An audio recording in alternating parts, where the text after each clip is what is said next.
Yo, we here. DJ Hampton'S Pee Wee in the building. Women's Pov.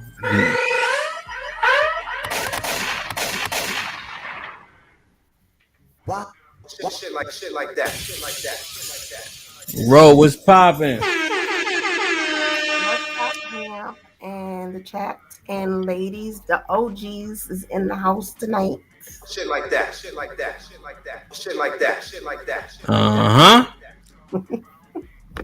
Sis, what's goody? Not much. I'm just here. Hey guys. Shit like that. Wow. Tay, what's popping? Perfect. Hey, what's going on? What's goody? It's good. I'm good. I'm glad to see the OGs back in the building. That made me feel good. It's a new Like energy. that.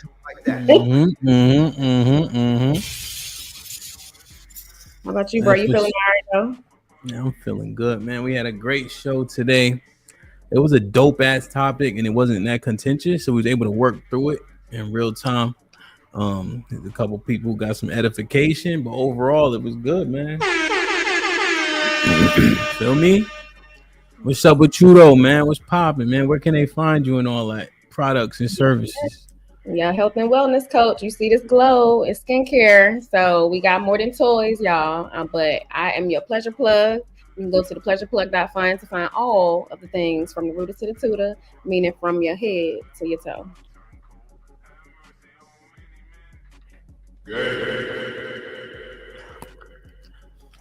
Love, what's popping? Good. What's goody? Chilling. I'm so happy the OGs are here. I love y'all. I miss y'all. The old days, the old times are back. But it's gonna be a good show. Yeah, as long man. as it's the truth. Shit like that. Shit like that. I have a publicist, so I'll be making sure I run by the questions before I answer. Like, share, subscribe, tell a friend and tell a friend. Hit that like button right now if you can. That helps the channel the most. Either man was popping. He said Trump 2024. Wow. Brother. Let me see who in the building real quick. Let me get it popping, man. Hit the like button. Mel, you already know. D was popping. Oh, Ken in the building. Salute my G. Ashe was popping. Hope all is well. Mr. Williams was good. Daily in the building, putting in work. I like it. Lefty was popping. Mary. Frank Stone was good. My G. Hope all is well. Impress putting in work as always. Black America in the building. Salute. Hakeem was goody. I like it. Let me see. Nightbot is behaving. I'll always like that. Dana, I don't know. I ain't talked to her. She's busy. Booked and busy. Young Money was good. Homeboy Shalom Ak was popping. Hope all is well, man. Rainbow Kid in the building. Call me Queen T in the building. Was good. Miss Jilly. Everybody say what's up to Miss Jilly. Living humbly. Shalom. Shit like that. Hit the link, man. Hit the link, man. Support. You feel me? Let's do it. So far, we got 60 people in the building, and we have 30 likes. Everybody, stop what you're doing. My, what's up? Tiff, what's up? Make sure I stop what y'all doing. Jump out the chat real quick. Hit the X, hit the like. Come back on in the chat, man. You gotta make the likes match the viewers, man. That's very, very important. If you notice, we ain't been starting with a bunch of commercials and all that. You know what I'm saying? I've been finding that getting right into it makes a whole lot of sense. Asia was good. He knows in the building. Yeah, man. I'm trying my best, man. You know? Terrell was popping. Shit like that. Lefty with the $5 set. Good evening. Been looking forward to this. Hi, ladies on the panel and DJ Hampton.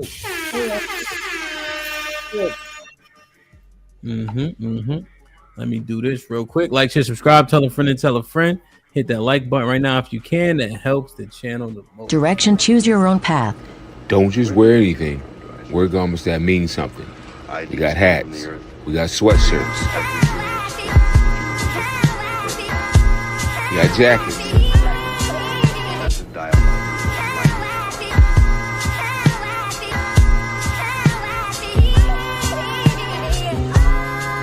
We even got hoodies.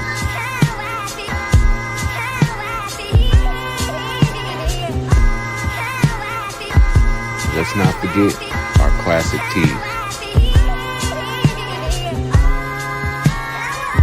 Direction, choose your own path.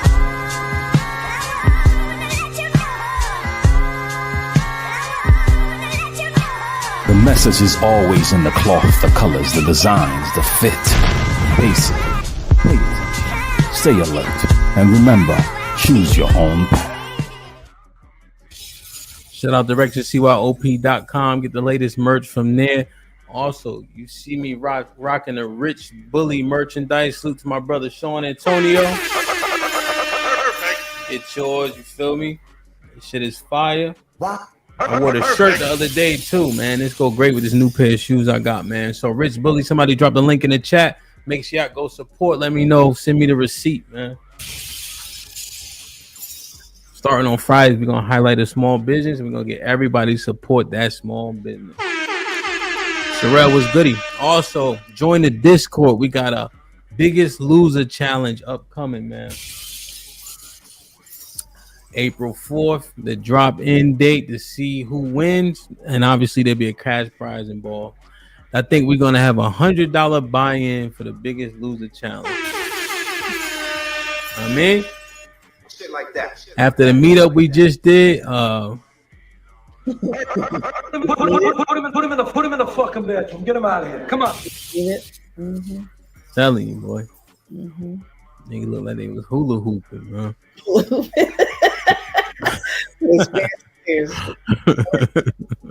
With a truck tire, man. Get the likes up, get the likes up, get the likes up. We got 90 people in the building so far, and we have 53. Can y'all hear me? What's going on? What's happening? I ain't Jump out the chat and hit the like button. It's very important. That pushes us, It's free. That pushes us into the algorithm, man, so we continue to grow, man. This might be risky. Is at 23,700 subscribers. Journey, what up? Alexis, what up? Kurt was good. Yeah, man. Come on. Listen to Impress.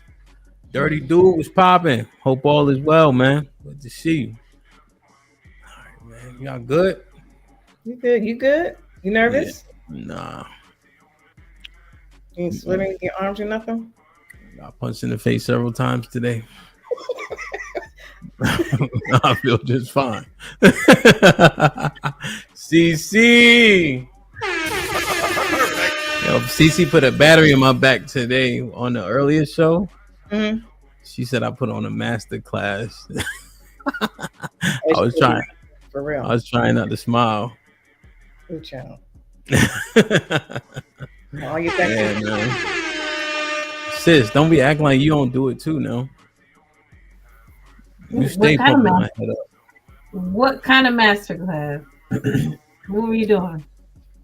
Questioning and communication. Oh, earlier too. Mm-hmm. Okay. Bravo!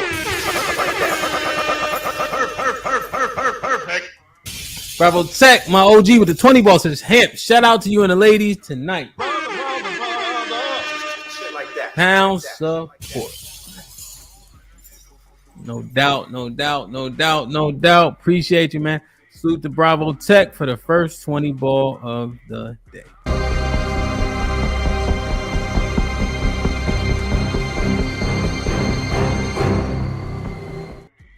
Didn't fit. Join the Discord. Get the likes up. Get your brother whiskey, man. Let's do it. All right, man. Who came up with this topic first and foremost? I'm not sure.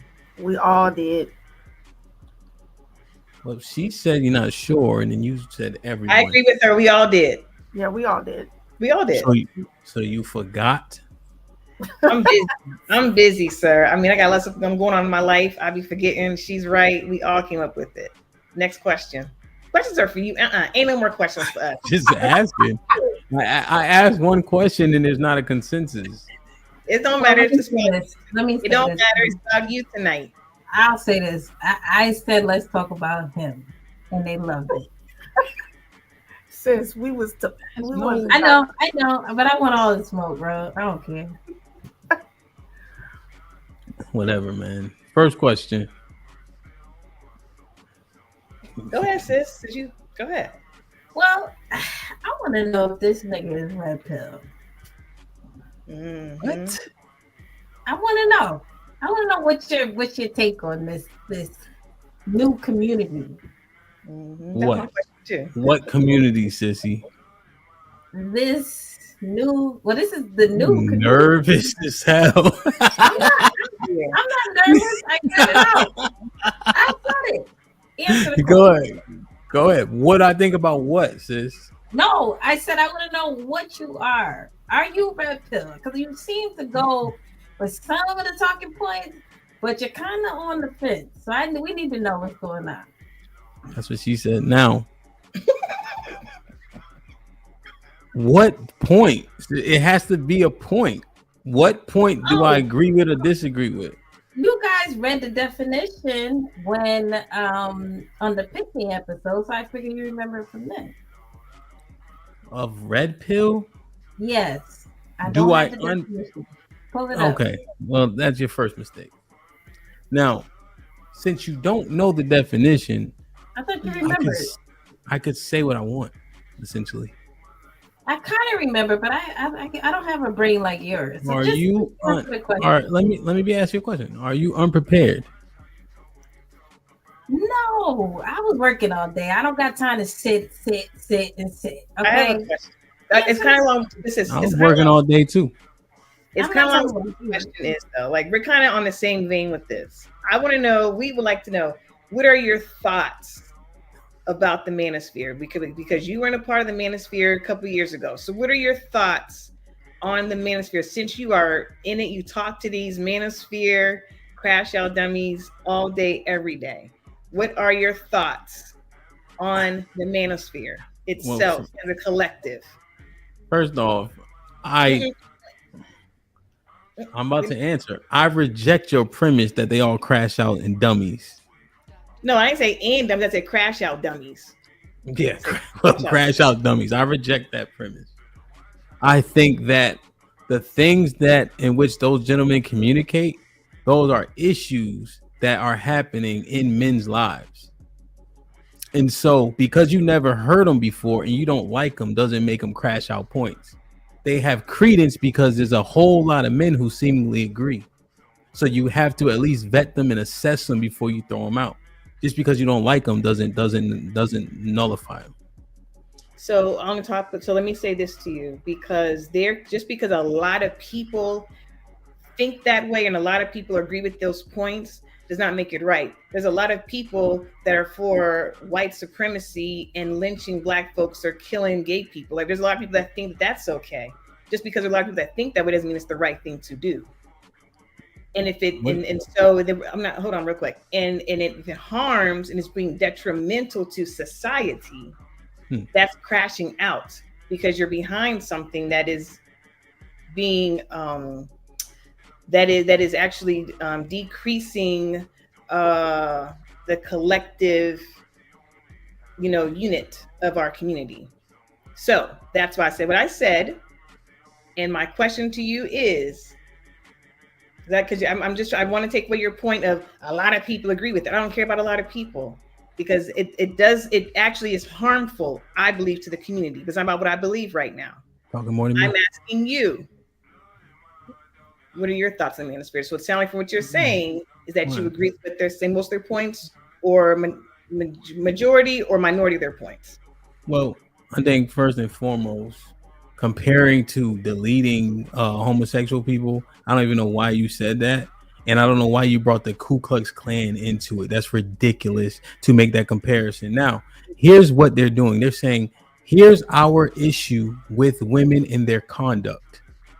if that conduct were to change, will we still have issues in the community? So one thing I also said was, if a lot of people agree with the sentiments, you have to vet them and assess them before you toss them. So I'm not saying it's right, but for you to just say I'm going to ignore them makes no sense. And I know that also you've learned a lot through being here, depending on how the conversation is conducted. So it's all not bullshit. I didn't say all. I didn't say all. I didn't say it was all. I'd never said those words. I don't talk in, collective term. I mean, very big words like that. I don't do that. I'm asking you.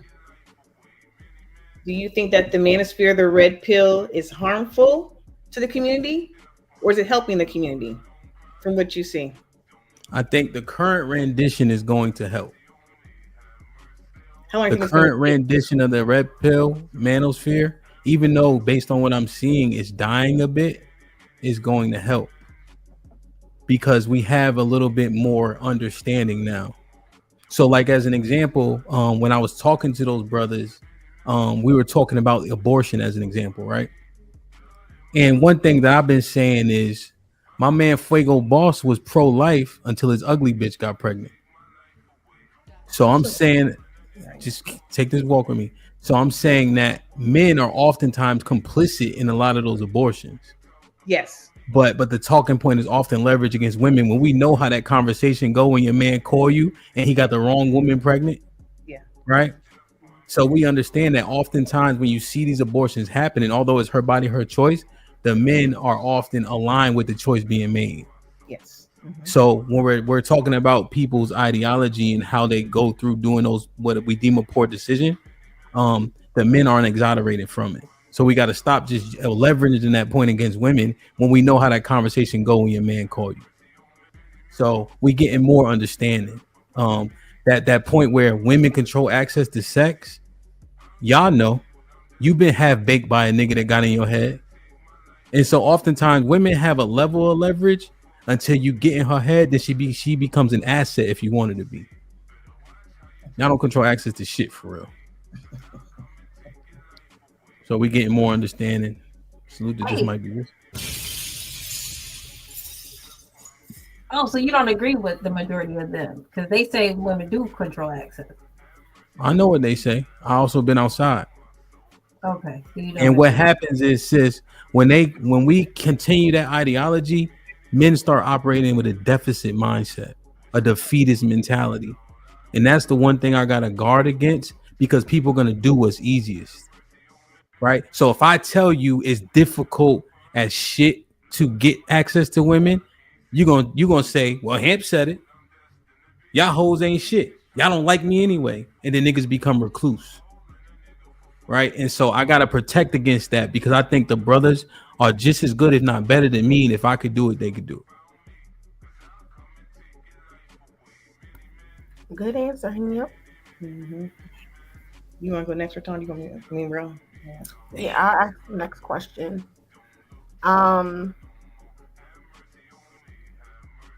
Do you believe that your platform is actually teaching people to change, men and women, black men and women, to change their thought processes towards each other? I guess it would be conversation by conversation, but I assume you're alluding to the conversation that put us in contention. Yes, the conversation and Discord, where when you're looking at the conversations, do you feel like your platform has helped us learn each other, do better by each other? Do you feel like that has done within the last, what have you been up last year? Oh yeah. Yeah.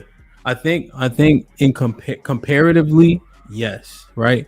If I stand it alone, regardless of what else is going on around me, I would say that I have a little bit more work to do. I think that we have a lot of great conduct and decorum. Obviously, conversations get visceral in nature at times, right? But I think generally speaking, the conversations are conducted pretty well overall. And the level of decorum comparatively is great, right? So at the very least, I've gotten people to say hello to each other when they hit the panel. Please drop the link for me. I've changed different verbiage Salute the love. You hear the term like windmill everywhere else. Like, so that, what does that say, right? That there's influence here. And so with that comes responsibility. And so I think we've been able to have conversations that have been had numerous times in a little bit different ways to where there's a little bit better understanding. Although I think we can increase the level of understanding that's had overall.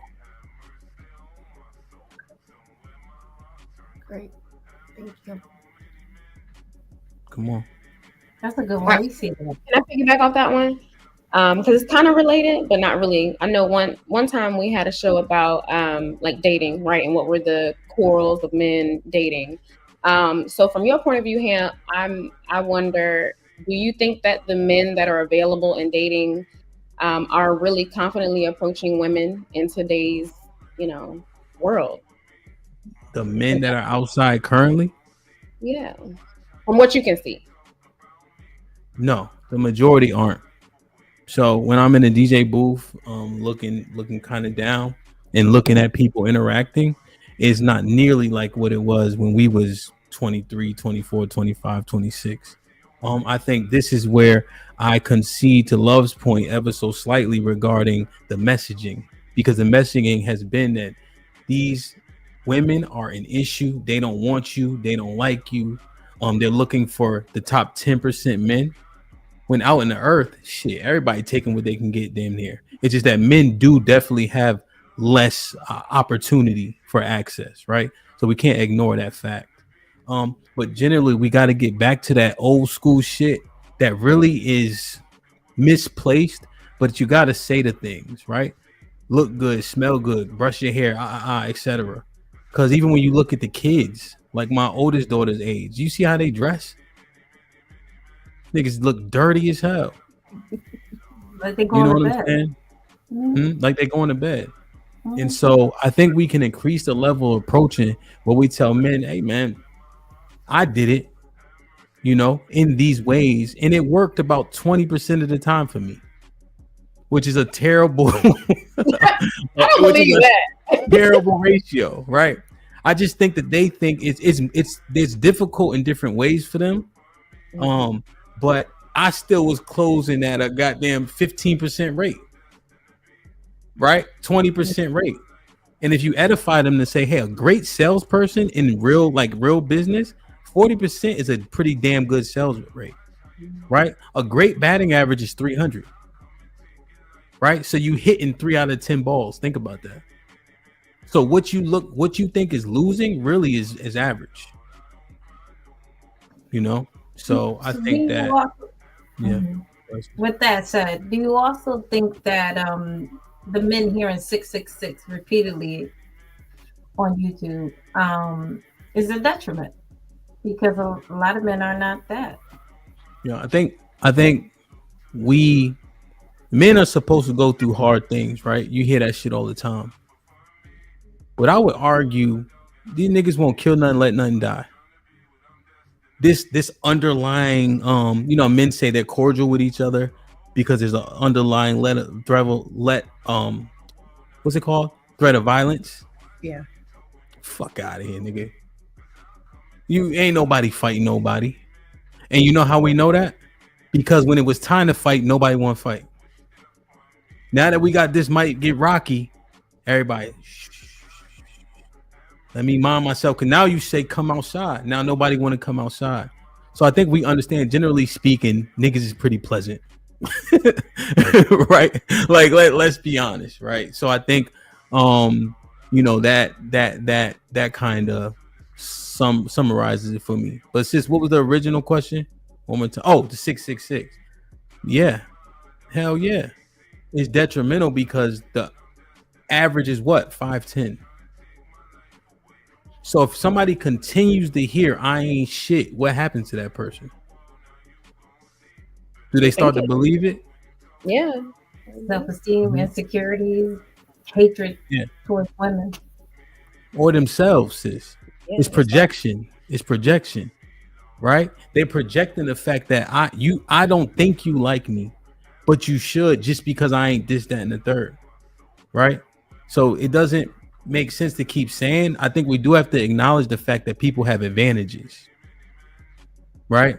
I think that even when women see my tall friends, you notice them first. You just for the sake of being tall, you notice them first. You can see them in the crowd, especially if they are aesthetically pleasing, you know, but that's not the end all be all. I also need y'all to stop letting people perpetuate that shit around you. I had a girl that was 5'3" talking about her, the shortest you could be for her is 6'1". I said, nigga, have you seen you? You're not even average height for a woman, but you want a nigga to be above average for a man? You know, so I think that we need you guys' help in dispelling that as well. And then love go out and get a nigga that's 6'4", but you know what I'm saying? And nigga tall as shit. Anyway, she gonna do that. So yeah, I think sis, but just to concisely answer your question, I think it'd be detrimental, and at the same time, men need to control what they control. So there's several things that men can do to make more money, right? There's so many hours in a day. Nobody told you that you had to go sleep when you get home from the first job, right? You can work harder to be more successful. You know, there's so many things you can do to make a dollar. And so that part, I think we have more control over, right? Your penis is your penis. The average penis is 5 inches, right? Newsflash, 5-inch nigga penis is getting pussy and getting married. Of course. And the ones that got the big ones can't even. So I heard allegedly. That ain't. Don't know how to work. We don't need to expound on that. We don't care. I'm just saying. You brought up 5-inch penises. Listen, I'm just saying average, right? That's the premise. Average. That's all I'm saying. I just heard the penis insurance conversation. He's going to expound upon penises. That's all I heard. First off, somebody time Rainbow Kid out for 30 seconds. Thank you, Nidus. Stop, love. Please. Nobody was trying to go down that road. Thank you, Nidus. Right. So I heard you mention the boxing. Now, is it actual combat? Let's say a one-on-one outside, like outside. Mm-hmm. Is it just like that? Does it get as respected as that? As boxing? Boxing versus street fighting, I'll say. Yeah. That. The reason why I don't even lean into MMA, sis, when doing it, because niggas want to hug and hit the floor. 90% of fights in the street end on the ground.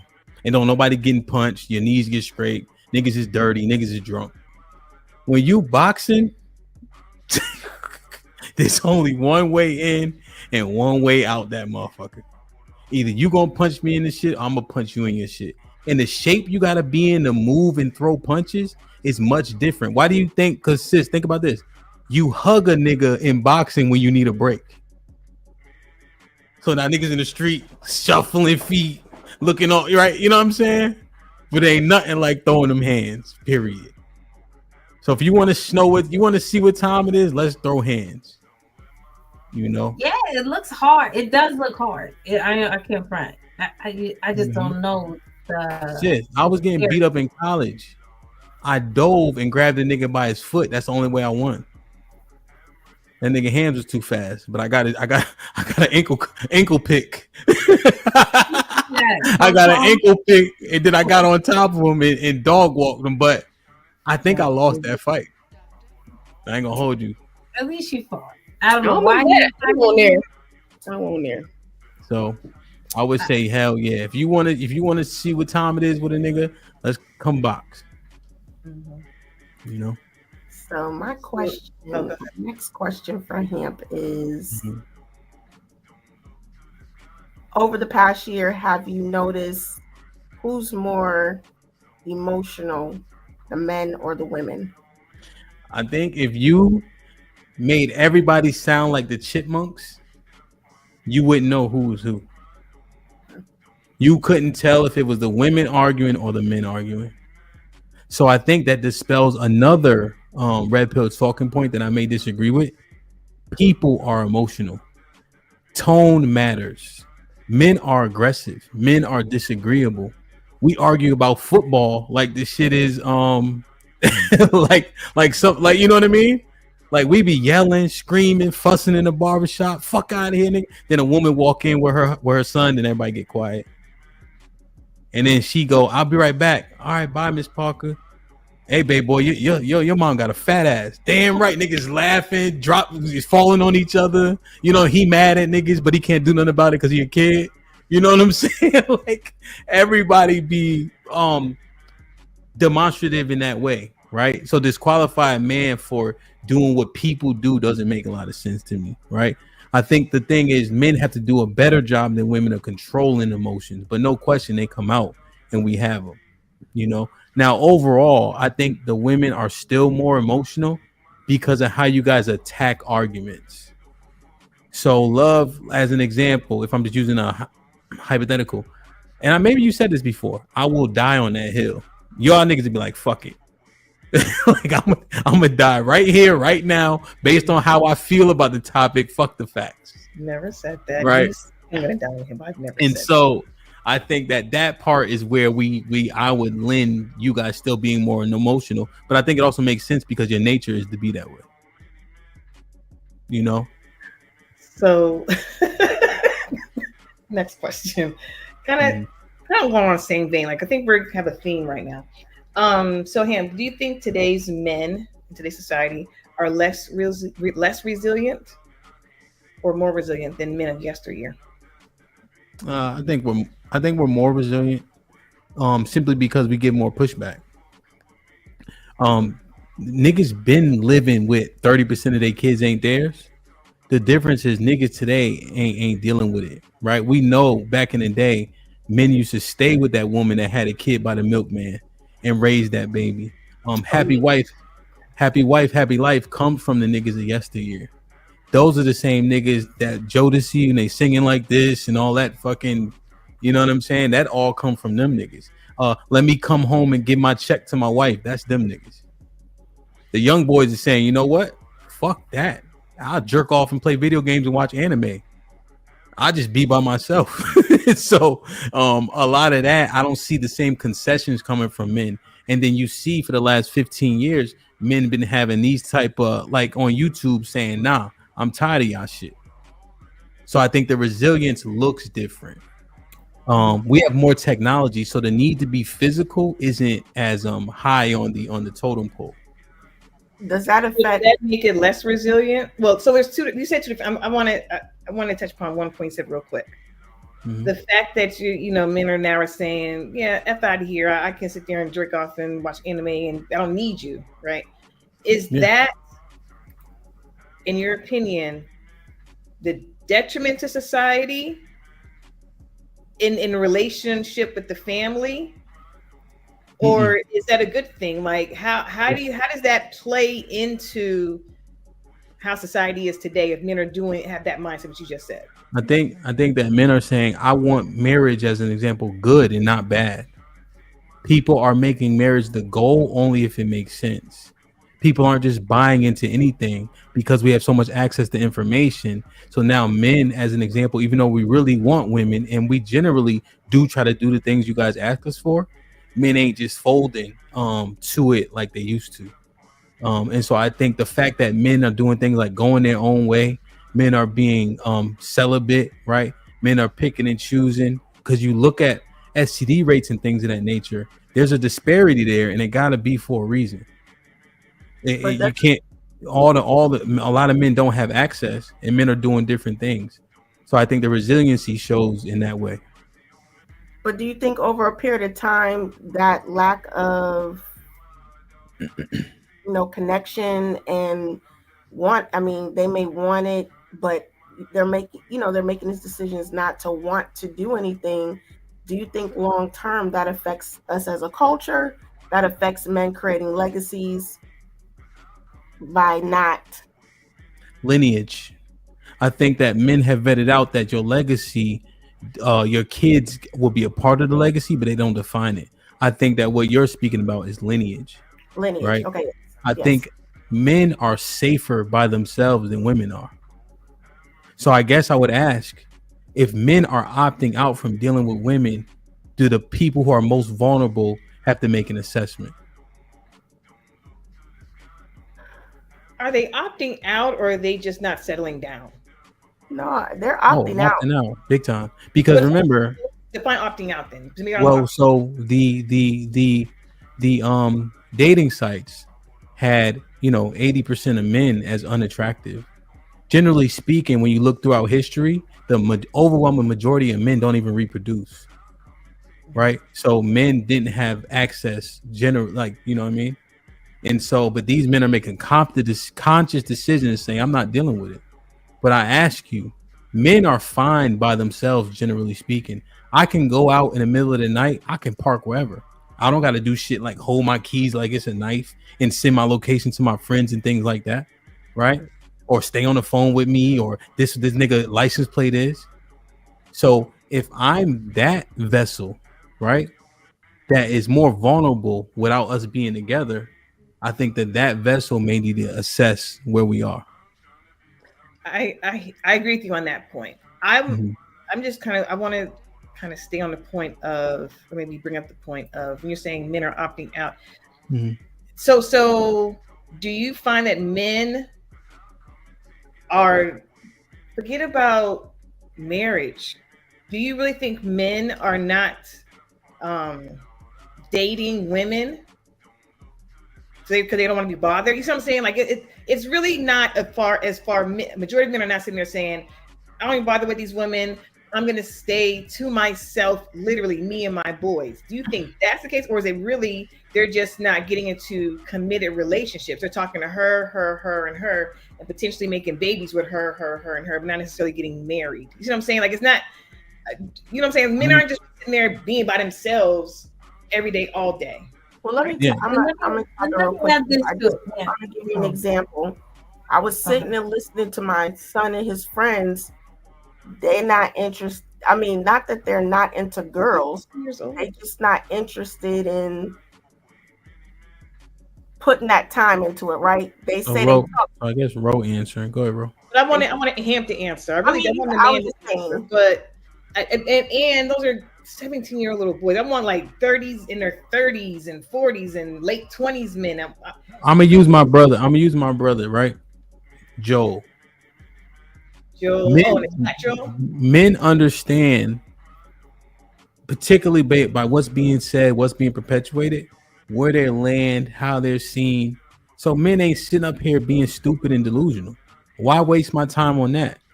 If a good one come and she open her eyes to me, I'm gonna be open to her. But if they saying things all the time, I'm gonna believe them.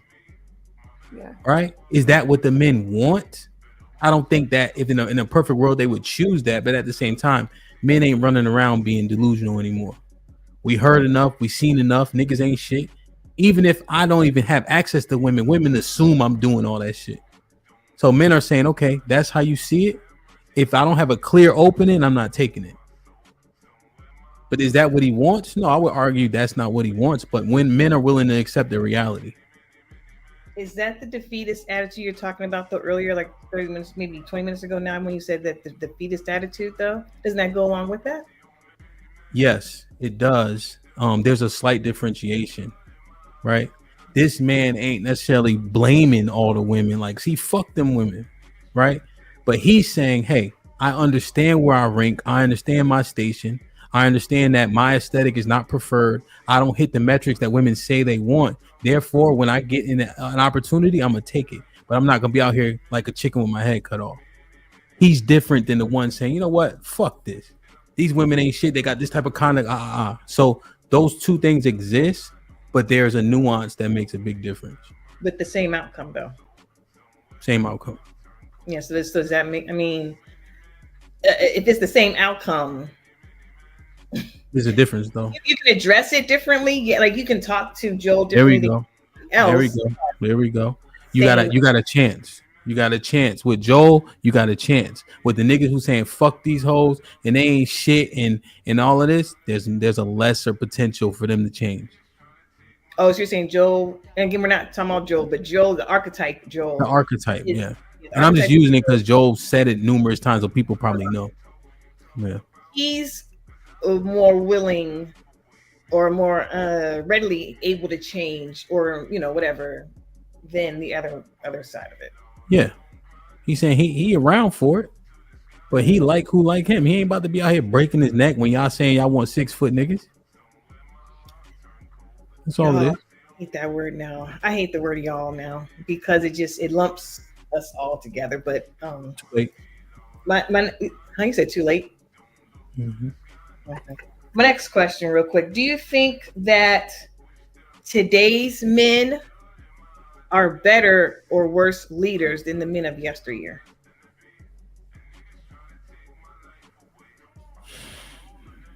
Them niggas started it. Them old bastards let us down and got us to the point where we are today. Men ain't shit. Ain't just start with us. Y'all been saying that for 60 years. So now, even if we are shit, we got to disprove the fact that we ain't. So we literally fighting through what the stereotype is to overcome it, to prove, oh, this person is different. This person does have better, more value. Because we have to fight through the stereotypes. Every time you walk in the office, you an angry black woman, whether you are or not. Mm-hmm. Every time I walk in the office, I'm the big aggressive black man, whether we like it or not. So now I have to break down those walls that was created by the men before me to prove whether I'm a leader at all. So are y'all better or worse leaders than yesteryear? I think we need the opportunity. And I think that if we get it in mass, we'll be better. So right now you are better or worse leaders? We are better. Okay, because you have to work harder against the stereotype you're saying. I think that the breakdown happened 60 years before, before we had an opportunity. Mm-hmm. Because what does the opportunity look like? The mass opportunity look like him?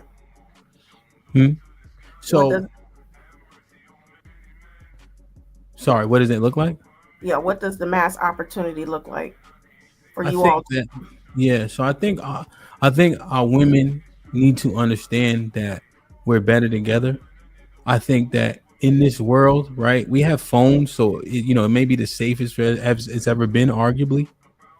But imagine how vulnerable you are not when you have a man to call, right? Because people do strange shit. So it's nothing about, I know y'all have guns and all this other stuff, but nevertheless, right, having that covering should mean something. And we have to say the things, I want to be with you guys, women. And women should say, I want the same fucking thing. And we have to understand order, right? It's not about being a tyrant when you lead your woman, right? It's about allocating her and making her an asset. Don't look at her as a liability, right? And if you revere and admire your man, the sky is the limit. Because he gonna make sure you in the best position. And so if we agree that that's what we need, then people's dispositions should change. And in which case you assume he's the leader as opposed to him trying to prove it to you and see what happens. So what do you think about one of the biggest things changing, which is cheating kind of being a double standard overall? Because that is one of the main factors in the marriage not working out, despite all the other things that happen. Well, how sis, are you that being a double standard? That's all. Clarification. Cheating from who? Either or. Okay.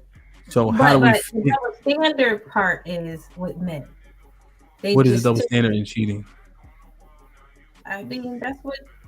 Well, often the men just say, "Oh, yeah, men are going to cheat." So accept it.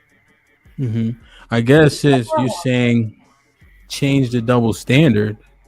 I think the question is slightly flawed. I think you would probably be better suited to say, why are people cheating, and do people need to stop cheating, if the cheating rates based on the numbers are the same amongst men and women? Oh, if they're the same, I didn't think they were. Now, I think the double standard is, sis, women are less likely to leave. Is that the double stand? Like, why aren't men willing to accept another person laying on your woman and sweating on her and grunting over her and whose pussy is this? And she talking about yours. You think why he can't? Is that what you're asking, sis? Is that what you want men to be able to? We had a whole moment. Is that what, sis? You want men to unsee that? Is that what it is? But we supposed to unsee you sitting there asking the other woman whose puss is this, and you gritting all over her and licking her and sucking on her. Would you want to speak about that? Let me ask you a question if you don't mind. We had a show, so I want to make sure you guys tap into this information. Is there a difference between giving dick and taking dick? Remember the show? I remember the show. There's a difference. There's a difference. There's a difference. But okay. But the imagery is the same. It doesn't matter. You know what I'm saying? It's so not. that for us, it's not. Yeah, we had the whole shows. Love. But see, that's why I say it's a double standard, because you guys don't believe we feel the same way you feel, and that's not fair. Sis, you know what it is? People often, what do they say? Give them an inch, you take a mile. Yeah. So let's say, and this is me speculating, if women in mass stop accepting it from men, right? Because women, that's not their initial deal breaker. Remember, even you guys said that. A man cheating, maybe not perpetually, but that's not a reason why you would leave instantly. Right? You guys remember? You guys agree with that sentiment? I know Ro doesn't. I did say that. Right? But the majority said that, right? Yeah. Mm-hmm. And so what that tells me, sis, is you guys even see it differently. But here's the thing: we try to see it differently, but what ends up happening is we just tend to break down the relationship in different ways, because a lot of women never let it go, because we do feel the same way the men feel, but it seems like men just can't see that. They don't. Well, it doesn't hurt any less. I think that's what basically the sis's point. Like, it doesn't hurt any less because you're the man and we're the woman. You know, I think the key is, though, Tay, the result is what people go off, and the result is that the majority of women stay. So my deductive reasoning would put me at the point where it doesn't hurt women as much, regardless if you articulate it, because you're able to stay and see it through, right? So when I hear what you're saying, but actions speak louder, right? And so until women stop playing into the double standard, it won't change, right? But also we may have to look at different constructs and consider them, right? If the men that you want have an appetite for more than one woman, for whatever the reasons are, you may have to look into polygyny and try to understand it, as opposed to just saying that it doesn't work and I'm not gonna even assess it or consider it. Or what about men that before you even consider that cheating, then you better be able to support me and her then. You know what I'm saying? So you can't just go around, sticking your thing in places. I say polygyny, yeah. Right. That's what I'm saying. You can't even consider that if you aren't able to take care of her and me. Okay, you just testifying. Yeah. So polygyny is that, right? You have a relationship with each of those women. Even in as an example, for in Islam, you can have up to 4 wives. Right? They did, right, because at a point people become gluttonous, right? And what can you actually afford? You know that polygyny is in Islam, and you know what else derives from Islam? Alimony. So it's not just I'm doing a whole bunch of shit with a whole bunch of women. Is I have intentions for these women, and I'm gonna keep them both for whatever reason they fulfill. And neither one of them should feel their duty or raiment diminish. That's biblical rhetoric. No, I got you on that. But what I'm saying is, we as women are expected to be like, consider this and have a paradigm shift as it comes to your man being with another woman to help you take care of your man and whatnot. But at the same time, don't you believe it's just as important for men to have that paradigm shift? Keep your thing in your pants and your heart in your chest or whatever else you got to do, unless you have a conversation and then you also have the financial ability. Are you gonna let me answer? Oh, you answered. Yeah, so that's the answer. To answer the question. Yeah, no, just because you answered your own question. So yeah, essentially men need to be honest. We have to try it. We have to be upfront and honest, right, about what it is that we actually want and what our appetite is, right? So if I can have that conversation up front, I think you'll be surprised at women being able to, at the very least, make a consideration. So I think that's the paradigm shift that have to happen. Be honest as fuck, and you got to have the means to do so. Right now, remember, majority of men don't even have access. So I don't even think niggas is really cheating like that, but we cheat at the same rates. You see what I'm saying? So if the majority of men don't even have access, who the fuck he cheating with? Unless he paying for it and things of that nature. Not his hand, sis. Oh. The white girl. Oh, the white girls. They, Oh, she was with the white girls. Well, Yeah, I think the next question kind of follows up with that, guys. I like this wave that we're on. So in your point of view, or from your point of view, Hamp, do you think that we holistically as women have over time become more open-minded? Like, given the conversations that you've had with women versus, you know, the men, do you think to those types of concepts like polygyny and you know, just things of that nature, being more open-minded, the letting go of the 666, things of that nature, expectation? Are women more open-minded in those aspects? Yeah, just like dating, do you find that in these conversations we're beginning to open up or be more open-minded to prevent that? I mean, to encourage that paradigm shift that we're talking about, you know what I'm saying, men and women. Do you see it? It's hard for me to say because the conversation hasn't been had enough. However, when I've heard it happen, right, I've seen more women surprisingly be open to it. Okay. You know, like one of the ladies a couple weeks ago, Dr. Damn, what was her? Lockhart, I think. Somebody correct me if I'm wrong. Oh yeah, I was on with her, I think. You were on with her. And so she was saying that if you date a Hebrew man, as an example, who follows the Bible and etc., there's laws that the man must follow per the Bible, which includes if you have another wife, the other wife can't suffer from you having another wife. Right. But she's like, he don't got to tell you. He just got to make sure you're maintained. Good. Right. And that's what you said. So that aligns. Indeed. But when she said it, the ladies was like, damn. So a woman said this shit. So it ain't just niggas trying to grab a bunch of, you know what I mean? It's like she said this and she subscribed to it. But I think what was attractive about what she said is those men were diligent. You're going to know they faith when you see them and meet them.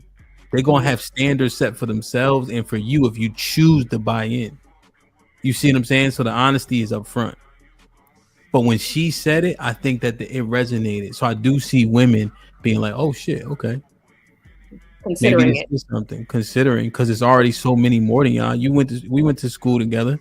Yeah. 17-1 in DC, 9-1 in Atlanta. Then you take out the well, how many Fantastic say the brother fuckers. Oh God. I mean, you just, you know, the pickings, you know. They slim. So, yeah. So. Okay. Okay. You got one, sis? Yeah. Speaking of the brother fuckers, they were on my mind. So, Hamp, how do you talk to these young men who simply just need to come out? How does a straight male speak to these men that need to just be honest? You said being honest up front. That's what brought me to the brother fucker. You think I'm gonna say go be gay? No, it's more like stop being DL, be honest and upfront. Because it's so, if the numbers are growing. No. I'm so serious too. I'm so serious. The numbers are crazy. Yeah. Yes, you sound crazy as hell. Oh my God. I wish I did. You're asking me? Yeah, well, I see his face. I was like, yeah, no. First and foremost, I love all my brothers, period. Right. Okay. But the key is that you don't suffer sin upon them. So regardless of who it is, I'm not gonna okay the behavior. Right. I think that the black church overwhelmingly had an issue back in the day where people who were doing certain sins got casted aside while they eating fucking bacon sandwiches after church, right? So they pick and choose what sins they wanted to try to crucify, right? And so it's all the same to me. But if you killing pork chops and you not around me and with me, you gonna keep killing pork chops. But if you with me and I'm saying, hey, put that shit down, don't do that. You a Twinkie or what, right? It's gonna be more apt to change your behavior. Even when I'm up here talking, there's so many people like Alexis from Texas. Hey man, I started eating beef bacon now. Right? Little changes by the influence. People cast people aside and hope for their behavior to change. That's unrealistic. Well, okay, so that's my point. So that I also thought about this when Rose said her 17-year-old is not really interested in women or He's interested in girls, but they're lending themselves to their studies, their money. That is a priority for them. It is priorities, sis. But that's the thing. Why aren't girls a part of that? Like a part of the or do you think it will be once they get the conversation? They are. I don't know. How did you overhear this conversation? They were just talking, and then me and his father were talking to him about prom, and his thing is his priority is he got invasive parents, sis.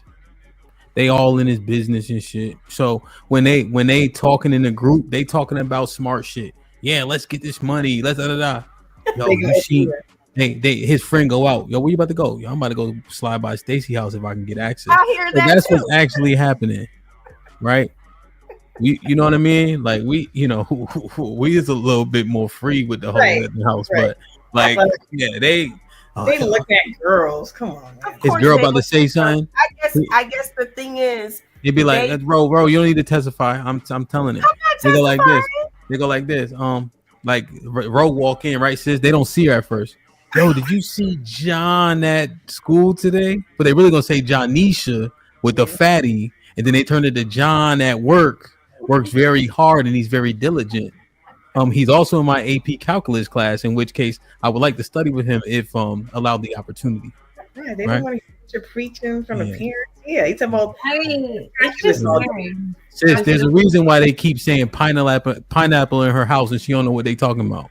When she walk in the room, they say pineapple so they can hush and talk about shit they don't want to talk about. Come on, sis. No, I'm not saying that, but I just see it more and more. I'm sorry. Where the DMV says a lot of the schools is fucking 80% black. They got options. They got mad women. you know, I'm at but they're intertwining it just as early as middle school into the whole kind of curriculum. They have to acknowledge. You can opt out. You can opt baby boy out of those classes if they're teaching that and you don't agree, and it's just a religious basis, as simple as that. You don't have to subject themselves to that. You don't have to subject them to that at all. Oh, because it's called inclusive. They want to put it out there. You got to fight it. Yes, you got to fight it. Yeah. You got to fight it in terms of indoctrination, right? There's a whole lot of indoctrination that we probably should have fought. Now I don't believe in free will, so people are what they are, and you have to fight against any vice that the Most High put in front of you, right? People have vices all the time. We just demonize ones that we think are the most egregious, right? But the reason why you keep using pork in relation to homosexuality is because per the Bible, you get put to death for both. So oftentimes we weigh how bad something is based on the penalty, right? So let's say we grew up in the earth and they said you get 20 years for stealing and 10 years for murder. By proxy of that, which crime would be worse? Stealing. Right? Just because the penalty is so much more. So when I'm looking at different sins in the Bible, I'm looking at what is the penalty for it. So we demonize a lot of shit because we lack understanding. So quick question, Hamp. I want to go kind of backwards a little bit to the double standard aspect about the cheating part. So when you said men, polygyny with the woman, multiple women, but you take care of them both because basically your one woman can't satisfy all your needs. I'm paraphrasing. This is not verbatim, but paraphrasing, right? Basically. Mm-hmm. What about a woman whose husband does not satisfy all her needs? Is it permissible and not frowned upon, or look the same way? Put it this way, look the same way if she was to get multiple men to satisfy her need, whether it be financial.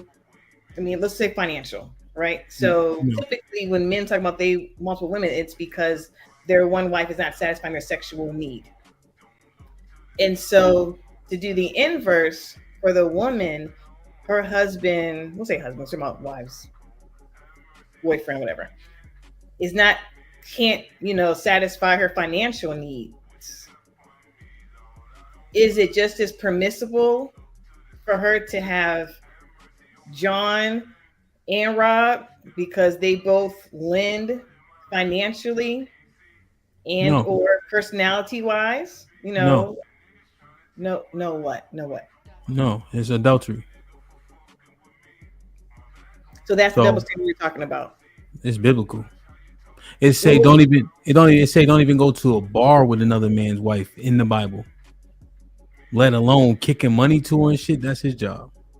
Okay, boyfriend and girlfriend. You know what I'm saying? Like I don't want to mix it into a biblical conversation. It doesn't matter. You asking me questions. You don't get to tell me how my lens is supposed to be. That doesn't make sense. You know what you're right. And thank you for that. You want me to switch the lens? Thank you for the correction. Thank you for the correction. Goddamn right. Thank you for the correction. And also, I know you're so secular. Once again, is there a difference between giving dick and taking dick? Thank you. I'm gonna let you answer. Just go ahead. I say, Hamp, did you get your super? You gonna read the super chats? I know it's in a regular show. Like, share, subscribe, tell a friend to tell it. Why am I reading them? Well, you have access to them. I'll read it. Thank you, Lefty, for the $4.99. Oh, I read this. We read this one. My bad. Yeah, you did. Hey, Lauren Mac, $4.99. Thank you, babe. Hello, my ladies. Love to see y'all beautiful faces. Y'all have smiles that can light up any room. Hey, Hamp. Lauren Matt, get your 5 memberships. If you get a membership, you all please maintain it. Thank you. Joel Penegard, the $9.99 super chat. We aren't opting out. Y'all just want us to appease y'all's egos by approaching women who said they don't want us. And this is what you're saying is different. Okay. Thank you, Arion218, for $4.99 super chat. Raton's making me laugh. I've been happy all 2024. No women drama. I'm good. If she come and better my life, cool. If no woman shows up, cool. I love being like this than miserable. Boom, boom, boom, boom. I'll try the sound effects. There's Pals with $20 super chat. 20 balls. Shit like that. Denmark governor begs men to have sex with his feminist January 30th, 2020 article. This is thank you. The result is that only 20% of Danish men are actively in the dating pool. The same illness is happening to Scandinavia, Western Europe, and the United Kingdom. You gonna play the video? No, go ahead. Okay. Thank you, Hakeem, for the $10 super chat. Sis, I don't condone cheating, so you're right. But when women cheat, they cheat with people they like. And us men would never do y'all dirty like that. That's why we're all laughing. Wow. Right. Thank you, Bees, for the $10 super chat. Hemp, biggest problem in our community is women think marinating kids is of raising a kid. Managing. Oh, managing. Okay. That difference. Maintaining. Women think maintaining kids is raising a kid. Okay. All right. Maintaining. That makes a little more sense. That difference, most women don't understand. And that's why blacks, she's making me laugh. Don't understand. And that's why blacks don't have community. I'm sorry, y'all. I'm just reading what I see on screen. I'm sorry. Just Jims with $10 super chat. Thank you, Jims. Can men truly love more than one woman at the same time? Does a woman's puss feel different? Would you keep a woman just because the puss is good but her attitude is not? Do men feel a woman's tears?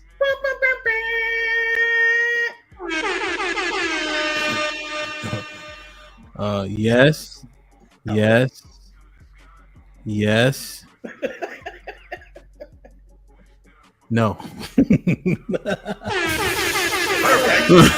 believe that, no. Bravo Tech 20 ball at Hamp, Dr. Felicia Lockhart. Like that. Shit like that. Shit like that. Shit like that. Ariane 499. Thank you, Ariane. Isn't it funny that most young men who are putting themselves first and getting their education and money up are the children of independent mothers? Martin Luther King 499 super chat. Come on now, you gotta read now. John Henry White just left my ooh. Oh my God. Ooh. Go ahead. Joe Pendergast 499 super chat. Focusing on self and getting your money up doesn't make a man gay. What are we on right now? You want me to read this or not? You sounded just like him at the end. As A with the fellow says, why can white men continue to have women while getting money? It's not one or the other, so stop the cap. Sons naturally have a reaction to girls. No.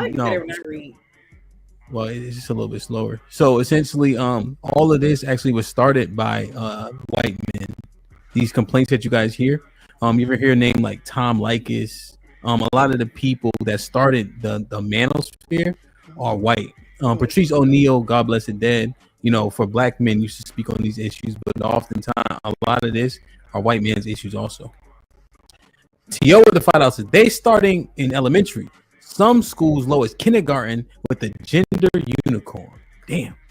Big Bad Boy with the $5 says, Ham, I took note that you say you don't believe in free will. Maybe one day you will expound on that. You know what? I'll do a show on that one, Big Bad Boy. Just remind me. Martin Luther King with the 2000. John Henry looked like a thumb from Spy Kids. Just Jim with his $5. Sis is right, Ellipsis. The numbers are climbing for this DL of black men. More and more of you are coming out and proud of it. DJ, you cannot continue to deny it. You would have to prove it. The numbers just don't. Jesus Pals with this house. Denmark government, not governor. Thank you, Jesus Pals, for correction. Mm-hmm. I was a little bit dramatic to the super chat. I thought it was funny. I thought it was fun. That was good. It was good. You did great. Yeah. My mic tripping. I didn't. Test. My mic's good or is it bad? No, it's good. I hear it. It's good. It's good to me. Crackling. Maybe not. I don't know. Maybe on YouTube it is. I don't know. Yeah, we can hear it good. We're good. Thank you, Rainbow Kid.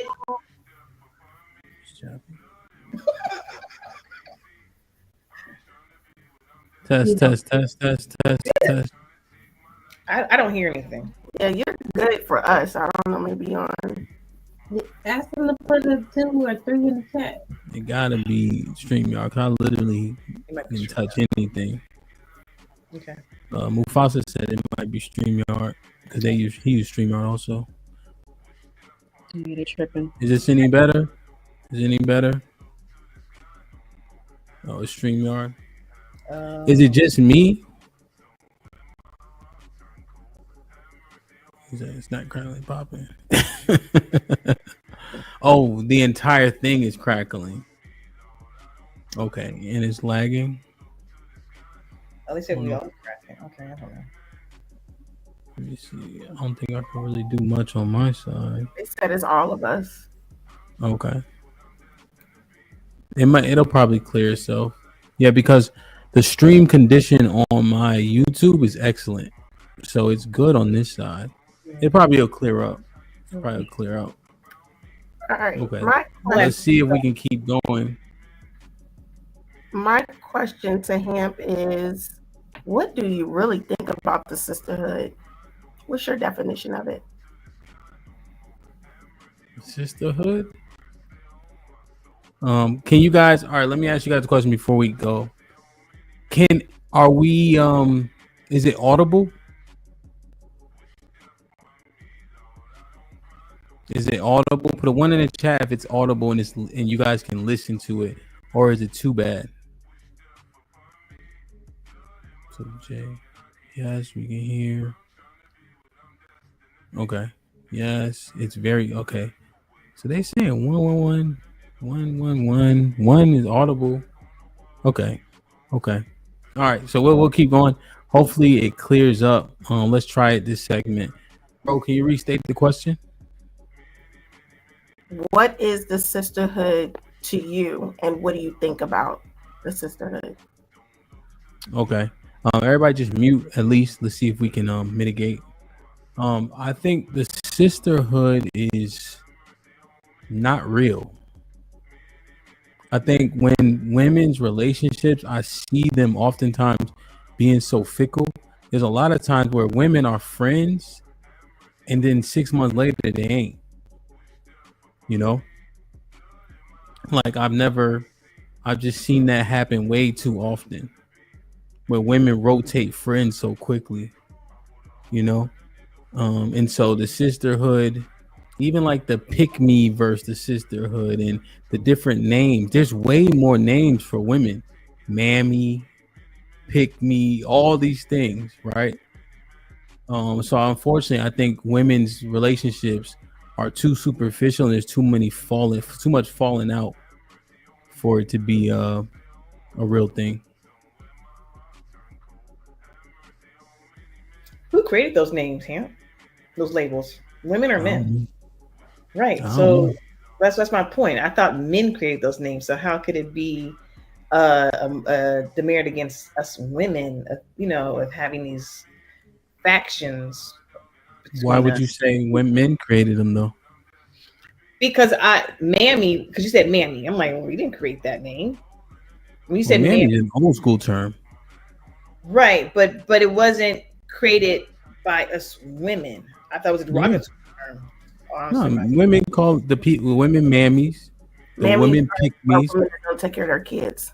Yeah, the women call women that to insult them. Women call you that? Of course.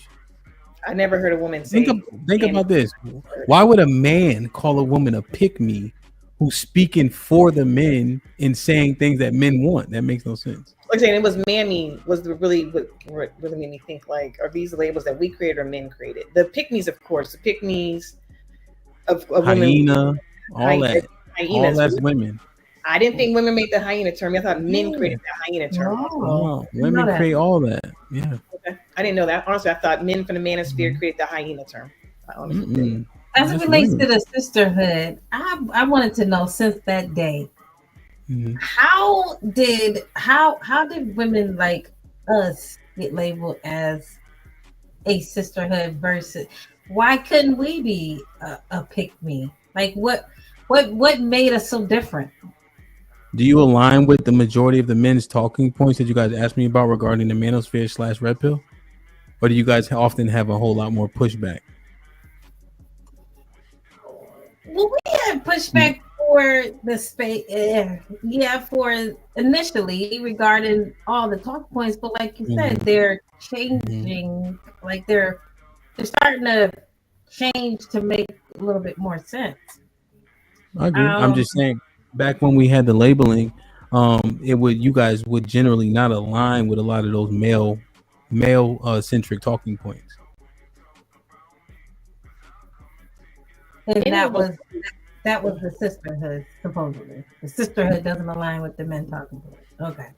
Yeah, that's all it is, really. Oh, I would. Well, personally, I think I would challenge it a little bit because I think my perspective more so was like we need to understand what they're saying because like I really didn't know these conversations were being had amongst so many Black people, because they're really all over like that. But I think it happened. Go ahead. No, I can hear you. I think you get a little bit less pushback because you sit back a little bit more, so we don't always know what you're thinking per se until they start to get on your nerves, and then it'll come out. So I think the labeling, I think is because that's what I was just saying. I think that the platform, the whole idea is for us to learn off each other And like, I really don't understand a lot of the concepts. So when they're talking, that's me taking it in because I'm like, oh, I didn't know that was a thing. Yeah, I'm just saying in terms of being characterized. And so like sis, love, ro, when they hear some shit they don't like, they'll say it instantly, right? Even if they don't even hear the whole point. If they don't like it, they don't like it. It is what it is. And so generally speaking, what they may say isn't male centric. It doesn't favor the men, in which case the labeling comes sisterhood. Okay. So just because we don't favor what the men say in terms of how most of their views, basically. Yeah, that's what often gets labeled as a sisterhood. It does come off as a tad bit obtuse at times, meaning that it's like at times like y'all can't even hear them, and a lot of it may or may not have credence, but don't even get to that point, you know. But there are some points that have been dismantled, like the couple that we named earlier, right? And so oftentimes a woman will get labeled a pick me because she almost instantly aligns with the men. So that's how those terms are, you know, kind of situated. Question I have. In your opinion, Hamp, who's responsible bridging the gender divide between men and women? Who's responsible, men or women, to bridge that gap? The divide? Yeah, I mean, this whole gender wars thing, the whole, you know, sisterhood. I'm only using terms, you know, from YouTube space. The sisterhood versus the manosphere, I guess, would be a good equally opposing forces. You know what I'm saying? Like, it's just, I don't want to label it that. Just like men and women just keep on missing each other, right? So it's your fault, man. It's your fault, woman. Like, men, you know what I'm saying? Like, it's these talking points. So how do we bridge, in your opinion, who's responsible for bridging the gap? Or can the gap be bridged? I guess is the other part of that question. Yeah, I think the gap be bridged. I think I rather hold men accountable. I think men take instruction better. I think I can get men's mindsets to change more quickly than the women, to be honest. So I would rather go and talk to the men and say, hey, this is what you need to change to get the results that we want. And I think it would be prescriptions, right? So a set of moral standards and principles that you stand on and don't waver from. And women think that shit is attractive, whether or not y'all say it. When a man has order in his life, y'all can tell the difference. And stop listening to y'all. You know, y'all go like the wind. You know, you got standards for a nigga until he pretty. Then all them standards go out the window. You know what I'm saying? Y'all niggas just like windshield wipers. So we you know, off mute, but well, keep fussing off mute. But I think when men structure themselves accordingly, I think you'll see a change overall. Thank you for your answer. Yeah, I agree with that. And I'll follow up with it's kind of the same question, but not really. So I remember saying in an episode before that I believe men control the temperature of the room. Do you think that aligns with what you just said, Ham? Like basically, no matter what, like the woman will fall in line, right? Yeah. Men should be the thermostat. Yeah. 100%. You know, men should be the thermostat, right? And here's another thing. Let's say we see all you got, like the majority of women with poor conduct, let's say. Like to Love's pushback earlier, just because it's a bunch of people saying it doesn't make it true. I'm just saying assess it because it is so many people. But to her point, a lot of the shit that is valuable, it's the least amount of people doing it, right? So as an example, straight is the gate, but narrow is the way. Many are called, but few will be chosen, right? 2/3 of the Israelites will literally be cut off. That means only the 1/3 is gonna make it. So it's gonna be a small number, right? But seemingly that's what you need to start effectuating the change. So I'll say. So men will have to initiate the change that you spoke of earlier. Say again. So men are going to have to initiate the change that you spoke of earlier, the mass change, where we all Yeah, fall together. I think men can make these changes more quickly, right? I think we live in honestly, I think we live in more reality than you guys do because our consequences are different, right? Our consequences happen to us more consistently, right? Society kind of holds men to more consequence. I still believe that. And even the games we play growing up, we don't play house. We play games where we win and lose. And so when men are brought up in that structure, you can kind of put men on the team, you know, and have all the men do a said thing, right? Men aren't just successful in the military because we're men and we're bigger and stronger and faster. We take orders well, right? We understand what submission looks like, you know, and we don't push back at it as much, at least vocally. So I think you can get men to make a change more quickly, and then by proxy will help the community more efficiently. Okay. I've always wanted to know what you thought about the passport bros, and have you taken a trip to Colombia or any other third world hot pocket? Have you? What do you think about it though? Expound. Your passport shit. Yeah. I mean, it's such a nominal number of niggas. It is. But if I can't talk to you, I ain't gonna be kissing you on the lips. For damn sure. Don't speak Spanish. What do you think about the men making those trips? Slightly costly trips. I mean, that shit is cool, but that shit is for a time. Like I just don't see. I'm not a proponent of it, you know. But to be fair, I haven't had that many issues like having access to women. Y'all hard-headed as hell, no question. But the benefits still outweigh the cost to me. We're worth it, yes. Say loud for the people in the back. You know. So how come in the past you had a passport bro panel almost? You didn't say, nigga, that's dumb. I'm not saying it's dumb. I'm saying that they think that they can align with those women. I don't. I never had to like venture out because I was so disgruntled. But they had these experiences where they say, "The hell with this shit." Right?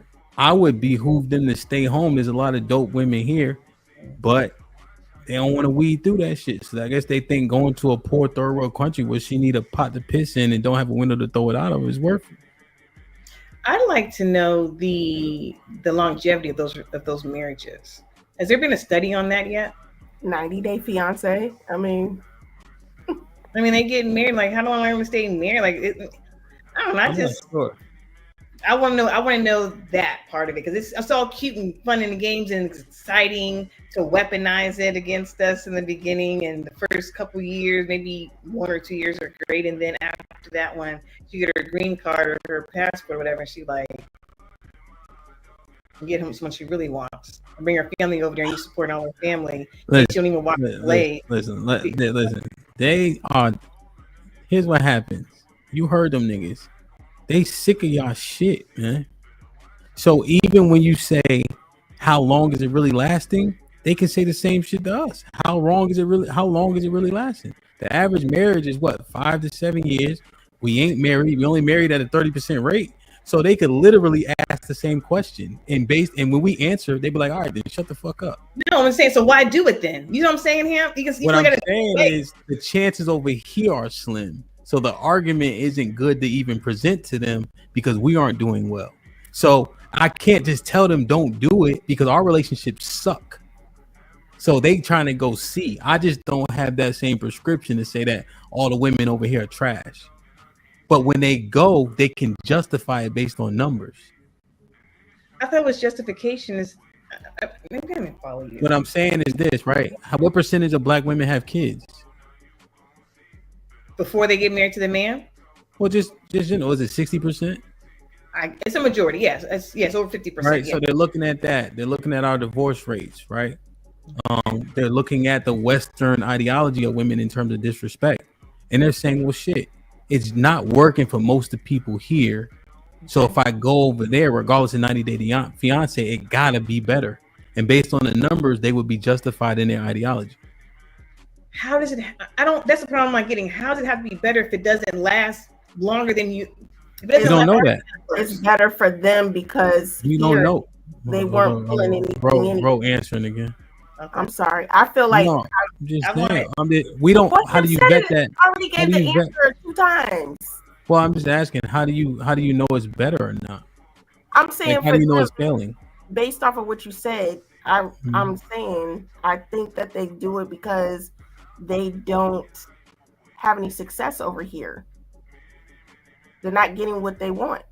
Well, here's the thing, and that's the argument. A lot of niggas ain't having success, right? To Rose's point, so they just go like, "Hey, maybe I have success here." Okay, and with that same vein, how successful are they in the long run? I don't know. I don't know. I never looked at the numbers. I never looked at the numbers. That's all my point was. Okay, yeah, you try it out, but if it's not successful, you know, depending upon what successful is to you, longer than 3 years being married or 3, I don't know. But I just wanted to know the part 2 because again, it's all sounds good in the beginning, but what is the end? That's all. And there's no answer. No one has the answer, and that's my question. Do we know? The guys that do it, they said they have success. Which means what? When they say they're success, can you explain? Because I don't talk to them people. Like, They what do have they? They have girlfriends. They have wives. They live there. They live here. Yeah, they have women that they have sex with. They're deeming it success. So until it's not. But anyway, one question, and then I think is there any theory or thought that you had when you first started this YouTube podcast that you previously held staunchly and your mind has been changed as a result of meeting different people and talking to different hell yeah, I said that before a bunch of times when we first started. Women control access to sex, men control access to relationships. And then I was just thinking about when niggas just move around in the earth. That point just wasn't resonating with me well. So that one as an example, I guess, just because we talked about it already. Is there a different one? Because you said that one already, but is there a different one? But if not, that's fine. But there was something else. Oh, you know what I never saw? Women not dating or men not dating women with kids. I've never actually seen that in real life. Like, I've never seen my niggas be like, "She got a kid, Sean." Niggas don't give a fuck. They don't. Like, I've never seen that around the way. Now, when you assess it, is it a bad deal? I get, but I've seen so many men do it and be successful. It's like just a thing. Like, she got a kid, she cool, niggas going. Niggas is not dating women with kids. Is it their first top priority choice? You could argue maybe not, but they doing it. That's for damn sure. Yeah. Right. I did a wedding every day. There was so many goddamn kids there. I'm like, shit. Everybody got a kid. Nigga, like Oprah is in this motherfucker handing out kids. You're stupid. Yeah, so no. You know, but I just see it on a consistent basis. You know. So now, guys like Joel, do you think they should consider women with children? Yeah. Yeah. Why not? Right? Yeah. Yeah, I think. I mean, yeah, you want to maximize your options, especially if you don't have as many. You know. And again, I think men have been edified to understand the risks of it, right? So I think they should make a thorough assessment about the pros and the cons, why or why not, right? But at the end of the day, to just be eliminating 60% of the population and people all night, was it how was it 90% of people date within a race, so people prefer their own people, right? So just to eliminate that many women is unrealistic, right? So the benefits should outweigh the cost with her. But if the benefits outweigh the cost other than her just being pretty, I think the consideration is fine to have. And niggas is going. That's all I'm saying. Niggas is going, right? You know, and it be niggas that have options to be like, don't do it. All right, dick in hand, nigga, don't do it, right? But we just got to be realistic, you know. Isn't that again another double standard? Isn't that like, I don't know, like help me understand this, right? Mm-hmm. Men don't want to date women with children. I just saw Joe's comment, so he's supposed to just settle, right? Like he's putting the comment in the chat, which I don't ever got the chat, never got the chat, but I just happened to look at it just now, and he said, "Oh, so now I'm supposed to settle? This is comical." But he's the same man that said he doesn't want to talk to women because they're not open because he's short and because he's overweight. Like I don't understand this mindset because he's not nuanced. I don't think he's very unique in this. I think a lot of men that are in his predicament, women don't want me. Women don't want me. Women don't want me. They want this 6'6" figure, but they don't want me, so I'm not going to approach. But then you feel you're settling if you date a woman with a child.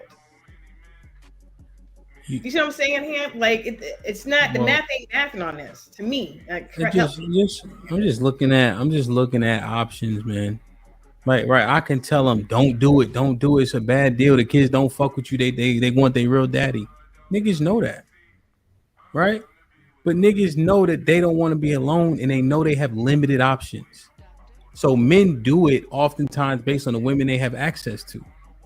So as opposed to saying shit that ain't true, the reality is a woman could be dope, but the kid is definitely a flag that you got to assess. But at the same time, if you go, I'm not going to be surprised. You know what I mean? But also him, to Love's point, Joel, he ain't approaching them no way. He ain't approaching women without kids. So it don't. Yeah, on Joel head though. He's in the chat. No, this ain't. Well, I just know he always talk about approaching women, and we had that conversation. He came up on the panel, and he was just like, "Well, I'm not gonna approach if you're gonna say no." Oh, you know what I'm saying? No, you ain't ass, sir. Don't make my mind up for me. I'm just saying, leave Joel alone. But I'm just saying, right? He can like this is the archetype of Joel. Right. This is what niggas be saying though, right? Yeah. Niggas do shit they don't want to do every fucking day. Right? There's a lot of things we accept that could be perfect. Right? Like I got my car is a limited edition, right? Or limited, you know, they put the things on there. But they had the premier one, but I ain't want to pay that 10 grand. Right? So the limited is cool. Right? But in a perfect world, I would have paid that 10 grand. You know what I'm saying? So it's just like, yo, we look at it, we understand that there is a potential negative aspect, right? But if when men like me, who is a 4 on the scale from 1 to 10, we already got limited options. Mm-hmm. I'm just saying, I refuse, but I don't want to be alone, right? So all I'm saying is don't shoot yourself in the foot. We understand what the parameters are. Mm-hmm. Exactly. With that said, Hamp, we had a show about this, about dating. I'm not going to say your level, but dating the person the same level, I guess, right? Same level as you are, right? And everybody shoot, like you said, all of us are 4s and 5s, but they all want a 10. But the reality is, you're 4 and a 5, and you still shooting for a 10. That's y'all. No, I think men do that as well. No. I just gave you an example. If you're saying a man will walk up on a 10 and try to bag her, cool. No. What I'm saying is they won't date at all because they want the 10. No, what it is women be 3s, 4s, and 5s acting like they 10s. That's the annoying part. Mm-mm. Did you hear what she just said? There's one in the chat. She running around looking like the Hamburglar, talking about I deserve. Nah, beloved. Does it go the other way too, though, Hamp? So the answer is yes, right? But it's much, much, much, much lower percentage because men live in reality, right? It's a to take care of somebody else's kid sucks, right? But I know men will do it when they don't have options, right? But you see how men know, man, this is right. That's why they're saying, Joe, don't fucking do it, right? But I'm just saying, what's your options look like? Feel me? But women, because you guys think likes mean something, because they give you a dopamine hit, you think that because a nigga will have sex with you, that adds to your value. That's untrue. But you be surprised how women be acting like they shit don't stink. Feel me? Because of all the approaches you get from men, left, right, and all that, right? So there's delusional people on every side, but I'm saying that men are much, much less delusional in that way. Okay. And so men will go after largely and date who they qualify for. While women be acting like I'm better than that nigga. No, you're not. You a muppet too. And gargoyle. You turn the stone in the daytime, turn down niggas. How dare you? You know what I'm saying? Nuts.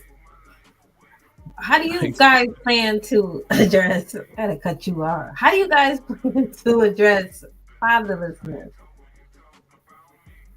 What you mean? There's a whole bunch. Would you say 60% of women have children? And when I hear that, especially by Fantastic, he says it like the fathers have no responsibility. Yeah. It's you women that have children. Well, I think if you leave your child, I think as a man, you are at fault there, right? The mom that's there, she has fault too, but to exonerate the man makes zero sense, right? If you just leave a child. But I think the laws got to change. It's too much leverage. There's too much assumption for the moms to just get the kid, child support, etc. Even my body, my choice. The laws have to change so that men have assumed rights just like the woman does. And I think we'll see a difference in how the women operate. So let's say like 50-50 was assumed, right? Child support isn't just by some numbers they put in the system, right? The numbers are actually realistic. I think that we would see changed behavior, and I think it'd be much more fair for men, but the laws got to look different. And the people assessing and implementing, different judgments need to see it as black and white, not just men and women. I think it's extremely unfair for men at this juncture. I agree with that. I saw some earlier somewhere somebody saying that DNA tests need to be mandated. And I mean, if that's the case, then I agree with that. I just look at it from a perspective is how many men are gonna stop having sex because they gotta get a DNA test, and who's paying for it, right? Yeah. Wait, was it a question? Yeah. So you gotta take that in consideration. Is what I'm saying. When you're saying the laws need to change. Yeah, up to and including making DNA tests mandatory. Yeah. Yeah. Yeah. What are you saying? Would I like it? Yes, Hamp. What do you think about that as far as a Oh law? yeah. Hell yeah, you need to implement DNA tests. I want to put Mari out of business ASAP. Hell yeah, we need DNA tests for sure. Yeah. Yeah, I think that would be great. It wouldn't deter men. Oh, It well. would deter the women. You see Mari. One joint on Mari been there 15 times. Mm-hmm. Go ahead. What did you say, sis? It just seems like the men aren't exonerated. It just seems like that. the conversation never sounds heavy on the man. And I think it's heavy on the man. You men have even been so quick to tell us we're just carrying the baby. That's it. That's wild. So if you all are gonna tell us that's so small it means nothing, then I don't understand why y'all don't take more responsibility and accountability. So what? For what? Just these kids. The kids. I don't know. Help me out. Sis. It's hard to hear. You are what your father is. You are who your father is. What does that mean? Them kids are more related to me than you. Y'all don't even share blood in the womb. What do you? Look it up. But you wouldn't have it if it wasn't for us. We And have vice versa. Moot point. Vice versa. Moot point. Just equally important is the point. We're equally as important. All right, those are my kids. I determine if it's a girl or a boy. But we make sure that baby is healthy, or you're not going to get a healthy child.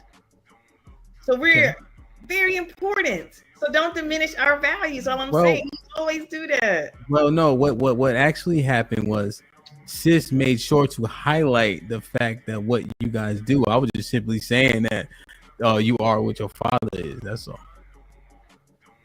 I was saying you all act like it's nothing when we can actually die doing it. Like, it's crazy. I don't understand. I don't get it. I don't understand how you guys continue to spread that energy and that sis. I mean, come on, man. So what do y'all want? Do y'all want a pool party? Like, what are you asking for? Like, what are you asking for? Right? Like, and that's the thing. Crazy. Have you seen, sis, how men and people act around pregnant women? People break their neck, getting out the way, helping, letting them sit down, everything. That's not true. When women are pregnant, the men acknowledge that they pregnant and do all types of shit for them. Come on, we gotta stop. You guys gotta stop that shit. Ain't no men kicking her in the ass because she pregnant and waddling. Hell nah. That's nobody acts like that. We appreciate the fact that shit looks hard and dumb, and then like how what it does to our bodies, we be like, you be sitting there like, God damn. Like, no, people don't treat pregnant women poorly at all. No, sorry, sis, that's not a thing. Stop the cap.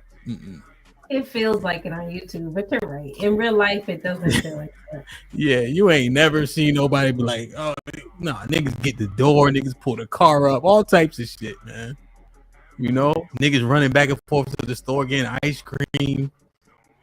You know what I'm saying? Y'all niggas want rum raisin. They don't sell that number, that old CVS. Like, come on, man. That's not a thing.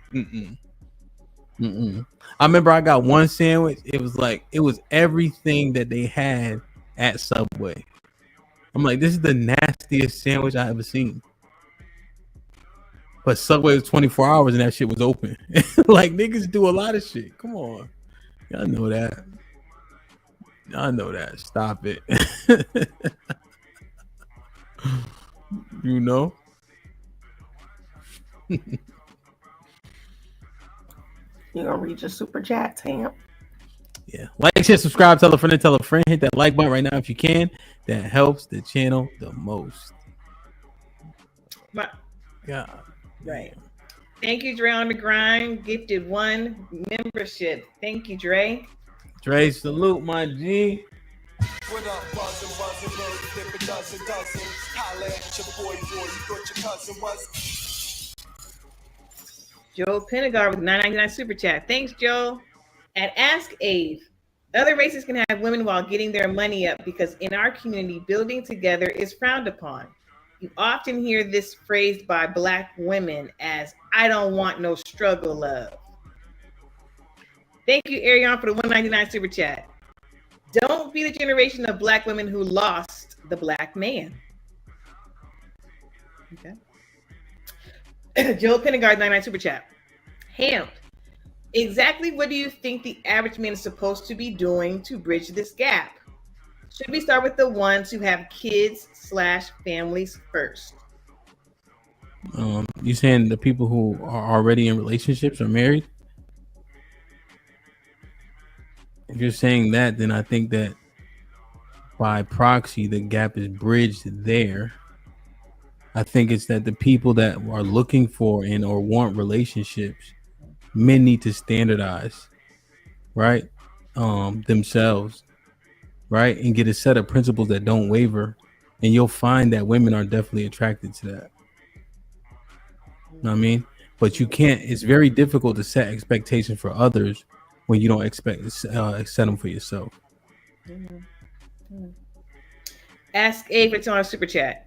Just remember, black women, black men on these panels are not the only men. Other men who love black women exist. Don't get damaged by only listening to some of these unsuccessful, insecure black men. Passport bros are tricks who failed. Joel Penegard, 49 super chat. Here's the point, love. I don't have kids and don't want any. Certainly don't want to be a father to someone else's. What's on this stupid? Jamal Walker, thank you for super chat. Black man, you have options. Exercise them. Freed man. Jay Miller, 49 super chat. Thank you, sir. Got their daddy over my house at Christmas watching his kids open gifts I bought. Hashtag Step Dummy Chronicles. Joel Penegard, 49 super chat. Also, ladies, there is a difference between judging someone for his height and judging someone because they have kids. Hey, Lefty, 49 super chat. Thank you, Lefty. Damn, Hamp. Oh, damn. Hamp said Muppets. So true, though. Hilarious. Big Bad Bull, $5 super chat. Men will take a 5 that cooks over a 10 that doesn't cook. Men are far much more logical than women. Ask A, $5 super chat. I've never heard black men speak this way about black women in real life. YouTube gives black men a nasty voice and an opportunity to live in fantasies. You can be what you want to be on YouTube. Joe, 99. Speaking on the passport bro stuff, I don't agree with that life. But these are men y'all don't want, right? So why y'all care so much where they end up? Jamal Walker. Good show, ladies. Sis and love make me laugh. You're welcome. Like, share, subscribe, tell a friend, and tell a friend. Hit that like button right now if you can. That helps the channel the most. That's what's up, man. Y'all done? Or is you finished? What you gonna open it up? I'm out. I do. Okay, no, I got one more. So, somebody had mentioned earlier about men choosing themselves, right, or prioritizing themselves. So my question is, with my single self, because I wanted to get educated and y'all kept jumping down my damn throat. I want to know, why now is it a double standard for that particular situation? So a man can go get educated and work on himself, but when a woman does it, it's a bad thing. So I'm just, let's distill that. So I think that the men, when they get their education or certification, they don't lord it over you guys as an accomplishment. Oftentimes what we see, you guys' behavior changes when you start to get these varying degrees and certifications and things of that nature. Then you talking to men like they should match this, or they should have this, or this is what makes me great, right? When the truth is, that is an accomplishment that we would applaud if you allow us. You don't have to wear it like a badge of honor. So I think that's the problem, how you guys tout your education, right? And tell men how you guys are the most enrolled in this, that, and the third, and men ain't living up to standard, where we still make more money. Because the truth is, the reason why we getting educated is to guarantee earning potential, right? And so we look at the result, right? So when you get that degree, make sure you put it to good use. Don't just tell me you got it. Right. So you're just saying, in the majority of you guys think that women do not do it, but like talk about it in a way that makes men feel like degraded or like, we're talking down. Yeah, and then yeah. So I think oftentimes when I hear it, especially like how I was dating in DC as an example, that was like the leading thing, and I never quite understood it. Like the leading thing they lead with in terms of like I have this degree, that degree. I'm just like, can you cook? What's your favorite color? You got a dad? Right. So I think that it's like an off-putting thing, right? Oftentimes people are discussing things that really don't have any merit, right? There's things that matter so much more. So. Well, why don't we mind when the men say they earned a degree or are going back to school or have a trade, or we don't? That doesn't make us none. We're not offended at all. So why choose to be offended? Black men, they get offended. Why choose that route? It's not offended. It's off-putting. Trust me when I tell you. See, you don't see it, right? Because you don't operate in that. But when I tell you in the cities like DC, where it's so superficial, like leading with it is just very off-putting. It's like, who cares? Let's have a conversation. But I swear, if you've been in those environments, it is literally worn like a badge. I'm an attorney. I'm this. I'm that. Like, And so that's the way it's kind of lorded, and it's just an off-putting thing, right? Like the women say, even if, depending on how a man leads, like if he leads with his money, that could be off-putting. Now you still might take advantage of it, But if a nigga come out talking about all his cars and this, that, and the third, I guess we liken it to like that. Like y'all be like sis, especially you'd be like, that's corny, my nigga. Like, So it's just an off-putting thing. We not offended. We not, you not, it just like it's corny, So I can see that. Yeah, that's all it is. That's it. Hey man, that was fun. Like, share, subscribe, tell a friend and tell a friend. Hit that like button right now if you can. That helps the channel the most. Let me drop this link. You did good. That was fun, y'all. Yeah, that was good. Y'all did a good job, man. Damn, that I was nervous. Why were you nervous? I mean, because it's him. It was questions about topics we discussed. It wasn't like we was asking his personal life. Right, but he never really weighs in when we talk about these things, so it was good to like get you to. I like it though. I like because I think it was a good conversation between us and a man's perspective. Yeah, perspective. Yeah, I think it's good. I just see a lot of things, right? And I think that the men misunderstand. I don't think they misunderstand. I understand that the outcome could be better, right? But too many people, men included, we aren't together, right? And a community isn't people; it's a group of families, right? So what does that look like? And it can look like many different ways, right? We don't all have the option of the best option, right? So you may have to go to your second best option. And niggas insult niggas for a lot of shit. Like for instance, niggas will say, all women care about is money until we get in an argument. Now he a broke nigga. That's the first insult that come out from niggas, right? Broke ass nigga. Hold on, beloved. Didn't you just get mad at the women for saying all y'all care about is money? But that's the first insult, So I think we just gotta think a little bit more, right? We only care about money. That's how we know if a nigga is valuable or not. How much money you got? Might give a fuck about no teachers. But if you can tackle a nigga on TV, you can go sit with the president. You know what I'm saying? So, like, come on, man. Like, make sure we just process the information correctly. So. But yeah, that was good. Y'all did a hell of a job. Damn, y'all did a hell of a job. I dropped the link. I want to come up. Let's chop it up. But it's all interesting, man. It's all interesting.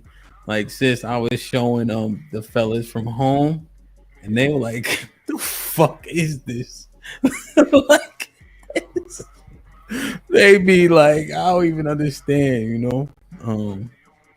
But it's good. It's good overall. Hey, Ham, do you think that a lot of people, I'm just saying people in general, do you think that they're living their real lives on YouTube, or the life that they wish they had on YouTube?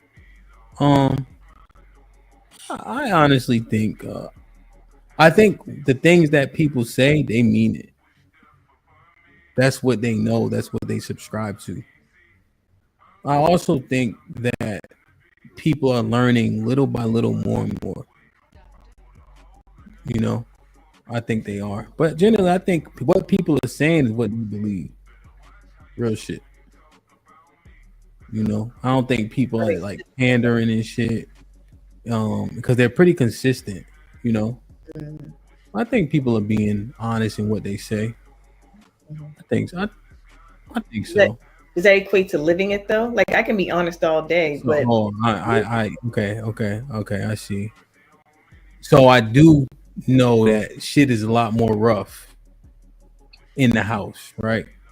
Let me give you, and I tell the joke, salute to Trigger Mike all the time, right? I Trigger, what's up, Mufas? What's up, Night? Trigger Mike was saying, when my wife go to the gym, she wear her Lululemon, but she wear a big shirt. I said, Mike, get the fuck out of here. She ain't wearing no big. My wife used to tie her jacket around her waist, and I say this all the time. I found a jacket in the driveway. Fuck out of here. Like I just like that. Like we gotta be realistic, right? Like even when it's going good, niggas be arguing. You shitting me? Yeah, of course. She grew up in this earth, getting it pot, arguing. Nigga, like they grow up without the dads, just like we do, right? And so what happens, right? So we all coming from that kind, not all, right? But you catch my drift. So yeah, niggas argue, niggas slam the door, niggas go to the bar, niggas lead it, like all types of shit be happening. So I think we all superheroes up here, right? So I do know that, yeah, it's not all perfect for sure. But I think people do believe what they say, and they want to get to a point where they live it more consistently. Yeah. Right. I was asking about the living it part, but thank you for answering that. Hello, gentlemen, Chaotic and Night. What's up, hello, fellas? ladies. How y'all doing? What's going on, man? What's going on? What's good? What y'all got, man? Salute. Yo, salute. I mean, good conversation so far. I like the last piece we was talking about education, and you know, Hamp, you right. I think the difference is when we get when most men we work toward our education, we don't do it in a void of a family. Like it seems like what we're doing, we're doing it knowing we're gonna better our position to take care of our family. And I just think that, you know, we just pray that our ladies have the same mindset. A lot of them do, but a lot of them don't. And I just think we just pray that our ladies have the same mindset, and that'll be conducive to us going together. Sound like Jeff said earlier. What'd you say, Nightish? A lot sound like some. You gonna do that, man? Tell him, Night. He's right. I didn't even catch it, Night. I caught it, but I was gonna wait. Yeah. Well, I may well get this out of the way. I think a minority does it. 49%.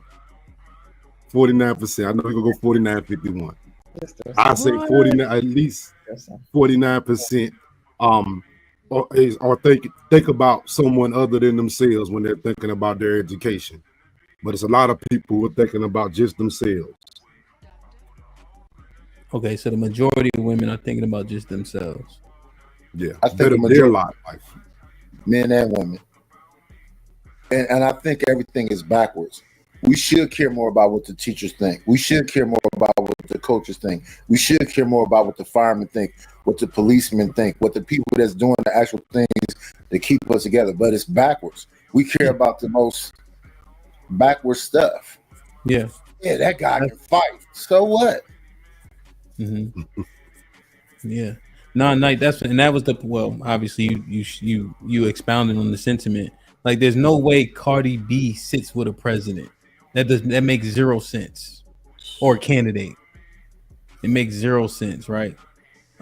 They told that nigga LeBron shut up and dribble, right? But those are the people with the loudest voices because they have the most influence or motion, which is ass backwards. You know, you would think that they would tap a person on the shoulder because LeBron could bring anybody with him if you think about it. Like, what if he said, "Okay, y'all want me," and then just let another person speak? You notice, Monite, do you see how they kind of silence Jalen Brown? Am I saying he played for the Celtics? So he's a what is, I don't know what 19 Keys is. Is 19 Keys a Muslim? I believe so. Is he? Yeah, and so Jalen Brown is kind of under his 19 Keys and brother Benjamin, they keep catching him in some kind of scandal things. It be bullshit. But Jalen Brown, yeah. So Jalen Brown is kind of under that tutelage a little bit, right? And when he's very articulate, right? He articulates his points well. But if you know, they left him on off the USA team. There's no fucking way Jalen Brown is not on the USA basketball team. That's crazy. No way. Because somebody had dropped out too. I forget who dropped out, but it was an instant like, okay, Jalen Brown goes here. You feel me? But they didn't put him in. All that stuff is for a reason. You know what I mean? Yeah. Yeah. And I hope people understand that symbolism. The voices that you need to hear always get silenced, or they put an asterisk on the side of their name. Yeah. Yep. Yep. I mean, you saw they tried it. Go ahead, my bad. No, I wanted to ask you a question because, see, it seems like us in the black community, we respect athletes way more than society as a whole. We got to think about their community. Their top people aren't athletes. So when they say shut up and dribble, are they coming from their vantage point instead of a black vantage point? Because we look at athletes higher than they do. Yeah. No, I think when that comment was said, that was back in 2019. It was considered like racist, I think, back then. But yeah, I 100%. I think what it is they be hating too, though. Yeah, they do. I think they be hating Mufasa. But yeah, to your point, athletes and entertainers seem to be the cream of our crop, right? And we don't have to downplay it. We should applaud those people. But there's greater minds to represent us. And I think that we need those minds to be pushed to the forefront. You know? So. But they'll make a Michael Eric Dyson and a Cornell West and a Tavis Smiley seem corny or weird, or lame. Do you think they see Cornell West as lame? Say again? You think they see Cornell West as lame? They talk about him like he's weird. They talk about his afro. They talk about his scarves. They talk about his jackets instead of what he's saying. Why aren't you focused on what he's saying? Are you talking about us as a culture, or are you talking about them? No, I'm talking about black people. I don't really care about what other people say. I don't think that we talk about. I don't think that we degrade Cornell West or think he's corny or Tavis Smiley or. Did anybody vote for him? That does not mean I think he's corny. I didn't vote for him. That doesn't equate to that. I think. Kamala and Trump, did anybody vote for Cornell? That does not mean if you don't vote for someone that you think that they're corny. They may not be a good president, the leader of the nation, but that does not mean that they're not intelligent, that what they have to say is not worthy of listening to. That's two totally different things. That doesn't equate to that. You can be very intelligent and you could have a lot of great things to say. You can communicate and you can contribute to society very well. Does not make you a good president. That does not equate to that. In my opinion, I will end that statement with that statement. In my opinion, you believe he would have been a bad president? I don't think that he would. I don't think that he would have made a great president. No, I don't. I don't think that. That doesn't mean I don't think that he's not intelligent. I don't think that he's corny. Like, corny is such a basic and elementary, very pedestrian way of thinking about someone not be president. Like, do you believe that the majority of people think like you? The majority of us think like you. Yes, I think the majority of our people respect Dr. West for his intellect, and I believe that we do respect him for that. I don't, as far as the presidential office, I do not believe that he was meant to be in that position, because he's not, in so many words, a politician. Let's be clear. Was Trump a politician? Well, he is now. He's been for the last 15 years. He plays the game. He knows how to play. And Dr. West is not going to play the game. He's not going to play a political game. He's an intellect. I thought people wanted change. Well, I thought so too. But again, change is not voting for Trump. So I agreed. The thing is, our country has put ourselves in a two-party state, which limits ourselves, right? So until somebody, whether it's an independent or the Green Party or whatever, decides to forge a movement where you're more powerful, or you're going to take away constituents from that party and be powerful, like Trump has been with the Republican Party, because that party's name is going to change in a minute too. Of course, because Trump is not a Republican. I thought he was a Democrat at first. Well, whatever he is, it's going to change. So if that's the case, why not Nader and Cornell? Again, because we do not identify them as politicians, and they're not going to run a campaign like a politician. Well, in terms of I think Knight was just asking anybody to vote for him, but the reason why I said Cornell specifically, Knight, is because I don't see us saying Cornell is corny. When you said Dyson or Tavis, I can see that. I can't see Cornell as much. That's why I had asked about him specifically.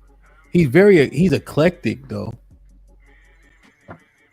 Hamp, do you think it's generational? I think Knightish could be right, but let's be honest. I think it could be generational. Maybe people under 30 look at Cornell West and say, "Oh, he's old." Maybe not lame. They don't even know who he is. Yeah. So, Knight, you and Cornell the same age. Did y'all grow up thinking this corny ass nigga? No, not me, but I would say a lot of people in my generation looked at him as corny. So I think Knight may have more credence because they grew up with the nigga. Like, sit your corny ass down, man. You know what I'm saying? Like, Mufasa, who do we have that's corny, that people like that's corny? Like, who I'm thinking of? There's somebody either Nick Cannon. Oh yeah, perfect. Nick Cannon. We always thought he was corny. We always thought he was corny. It's just now he started having all these babies. Now we talk about it. We were like, it's the same Nickelodeon ass nigga. He was corny, bro. Yeah. Kevin Hart corny as shit. Yep. Oh, yeah. Will Smith corny, but he was good. Yeah, Will can act though. I ain't gonna hold you. Yeah, he can act though. Enemy of the State, he did his thing. I ain't gonna lie. Yeah. Back in the day. Don't forget to throw your boy Michael B. Jordan in there. Yeah, he a little younger than us. He's like 32, right? 31, 32, Yeah. something like that. He like Granville and D-Town in them age. Hell yeah. I think he's corny. Why? He said it. No. Why do y'all think he is though? Me, I don't really go along with the whole who's corny, who's not corny. I think we spend too much emphasis putting energy on people that I think are actually corny, are actually the coons, but they'll say that they the real ones. I agree. If you try to tell me that selling dope, pimping, being a player, screwing everybody makes you the man, that seems backwards to me. Yeah, shooting and killing each other, that make you a coon. But those very people get to dictate in our community who's cool and who's not. Yeah. But it's always been that way. Well, why is it acceptable? I didn't say it was. I'm not saying it is. Those are the facts. It's always been that way. But bro, how does that statement further the conversation? Well, what I'm saying is, you have to address the root of the issue, because the root goes deep into the existence of the culture. Period. It goes into the culture. It is the root of it. If we talk about when slaves were running away They were getting out and running. Everybody wasn't going, right? Because they felt like if I go, then I'm not going to be able to. I'm either going to get found, I'm going to get killed, or I'm not going to be able to feed my family. Yeah. So you have to look at the root of it. But that's a different. That's ignorant. That's ignorance, though, right? Well, that is ignorance. That's the same. But what thing. I'm saying is, we're not in the same. So the edification for them was non-existent. They literally had to trust that whomever was trying to get them out of there was going to get them out of there. And but now we're operating with full. No, we have all the information. We have all the information, Hamp, and we're still choosing to follow certain people. Yeah, I know, but what I'm saying is that example, I understand the reason why they were fearful and scared. That makes a whole lot more sense.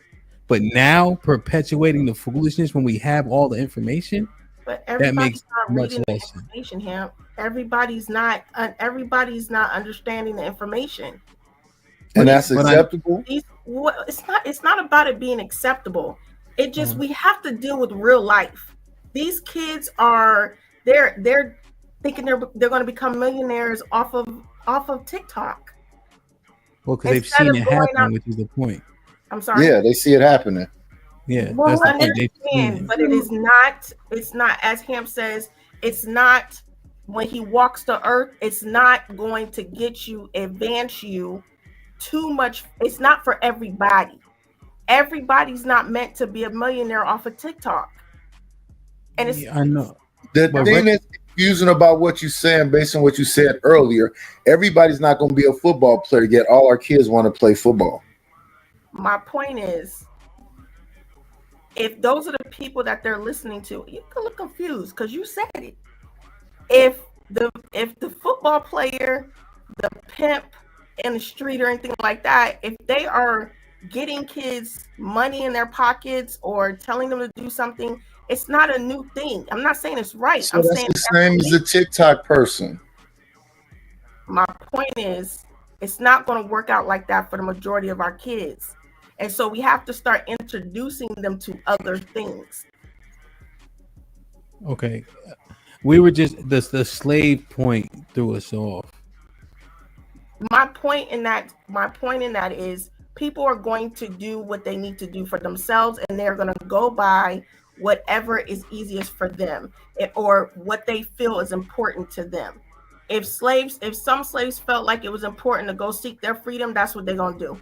If some people feel like being a TikTok star is going to get them to be a millionaire, they're going to try it. They're going to try it until it doesn't work anymore. If some feel like they need to be a pimp, that is what it is. I'm not saying it's right that that's what it is. But the reality is, you're saying people, we have so much information that they can make these changes. The information has been there. They're still not making the change. It hasn't been here to this degree, right? And I think that access to information, ignorance is no excuse. We see a lot of things and we still champion them, me included. I just told people they should memorize Belly. Right? Like, think about this. When you look at The Wire, who's the person you should emulate? Who do people love? Omar, Marlo, or Snoop, or one of them. But everybody thought Stringer was an asshole. The truth was Stringer was trying to clean that money up and invest it into something that was legal. But we all like, hell yeah, kill Stringer ass. You see what I'm saying? And they hated that. Yeah, that's what I'm saying. People like, when Stringer died, niggas was happy. Yes. Right? When Omar died, niggas was sad. Like, you know what I'm saying? Like, same thing in Brooklyn's Finest. They loved Wesley when he was a killer. When he came back talking that peace stuff, there's like, we gotta get him up out of here. Yeah. Yep. I'm telling you. So it just, our prescriptions wrote have to change. I just don't think the slave, they just didn't know what was out there. They knew death was imminent. How many of our rebellions ever made it anywhere? Who was the most successful? You could argue Nat was successful. That nigga made it 400 yards. Yeah. Like, and I'm being hyperbolic, but I'm pretty close. Like, he never made it to Jerusalem, Virginia, like they show in the movie. Never even got close. So it just, Denmark Vesey never made it off the plantation. Gabriel Proctor never made it off the never made it off the plantation. So it just, yeah, man, that's a different type of I'm risking it. That's a real big difference.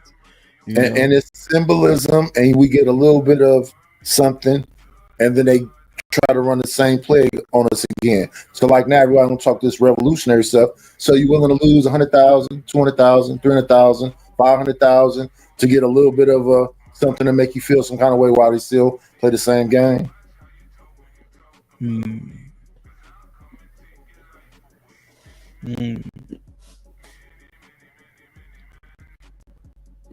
Go ahead, bro. You good? I'm good. You're still going to have people that know that there's information out there to do what they need to do for themselves because they feel like their back's against the wall. That's just what it is. So it is what it is. I really hate that term, that phrase. Yeah, it's a bad one. Well, I mean, again, until we come up with a resolution to change people's minds in the masses, like Ham said earlier, this is still going to happen. So we can talk about. It's gonna be some 40-year-old niggas still trying to sell a mixtape. I agree with you. I'm not disagreeing with you. I mean, that's all I was saying. I mean, we could talk about what it is and whatever, but until a resolution comes where we know that it's going to be effective for the masses, it's going to still happen. It's true. Let me do this. Let's get Callie and Tiff in real quick.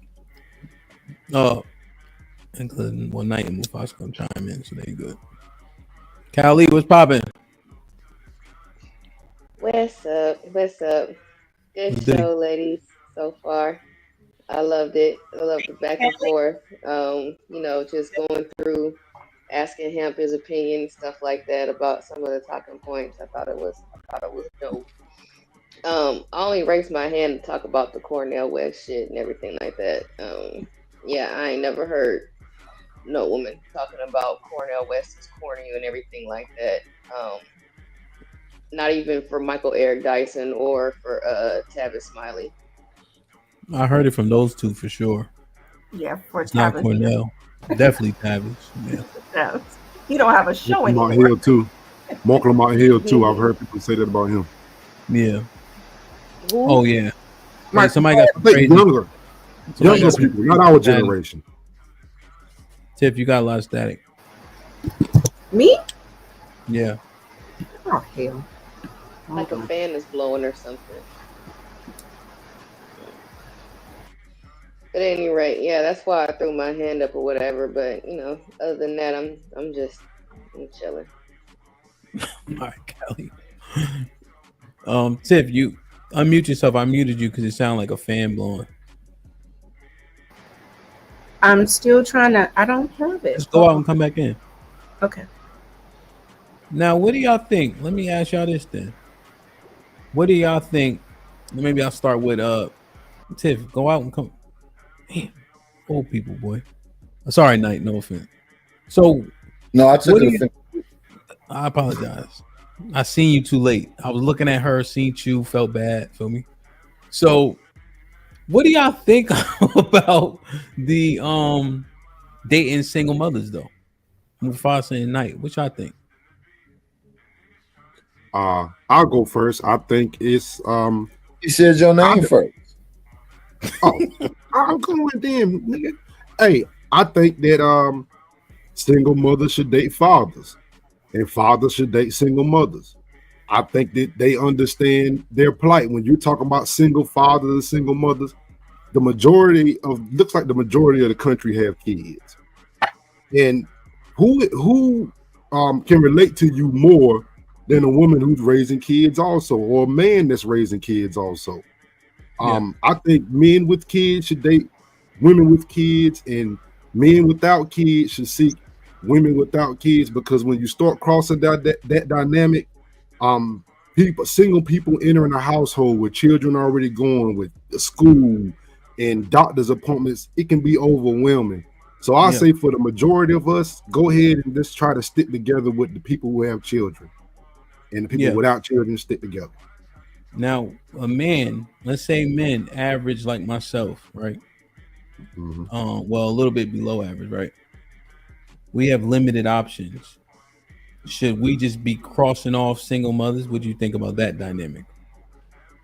Well, I wouldn't say cross them off, but I'll say you just need to understand the dynamic you getting into, especially if you coming in as a man in the house with children. Take that serious. I tell guys all the time that's around me, like, hey man, understand what you jumping into with that. Stepfather's a big role. But I would say you probably if that's a problem for you, then don't go down that road, because you know what she needs. As a woman, she needs, a father figure. Same You question, know they're Knight. going into it.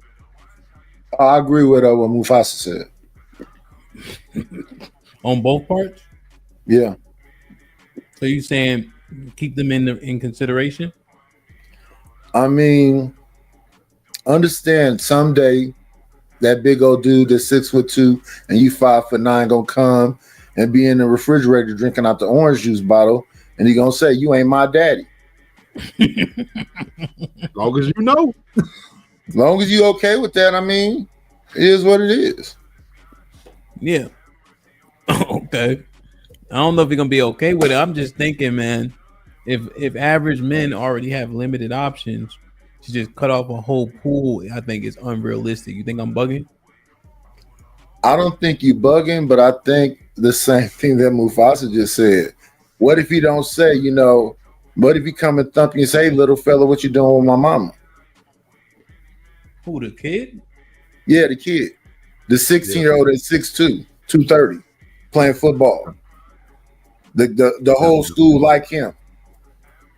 So he might not just be the only one beating you up. The rest of some other team members might come over and help beat you up. I'm a grown man. Yeah. For definitely sure. Yeah. They don't like old niggas. They tell me that all the time. We don't fuck with you old niggas. They say that all the time. I think it depends on the mother and what her character is and how she's raising that child. Because I've seen both. I've seen the kid be appreciative of the stepfather, and I've also seen the kid who really ain't fucking with him like that. I think it depends on the mother and how she's raising that child. So would you say it's structure is already in place? It's a 50-50 situation? What's the numbers there?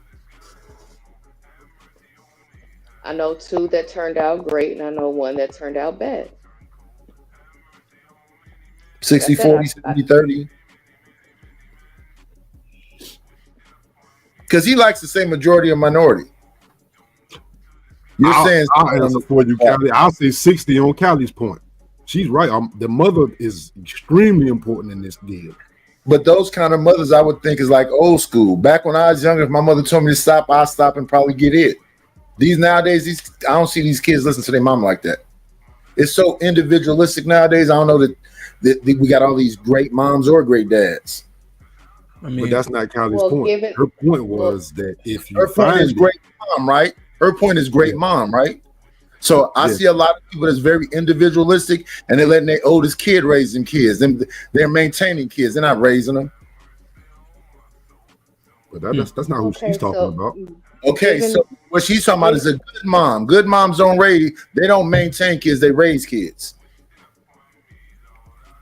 Mm-hmm. Yeah. I hear exactly what she's saying.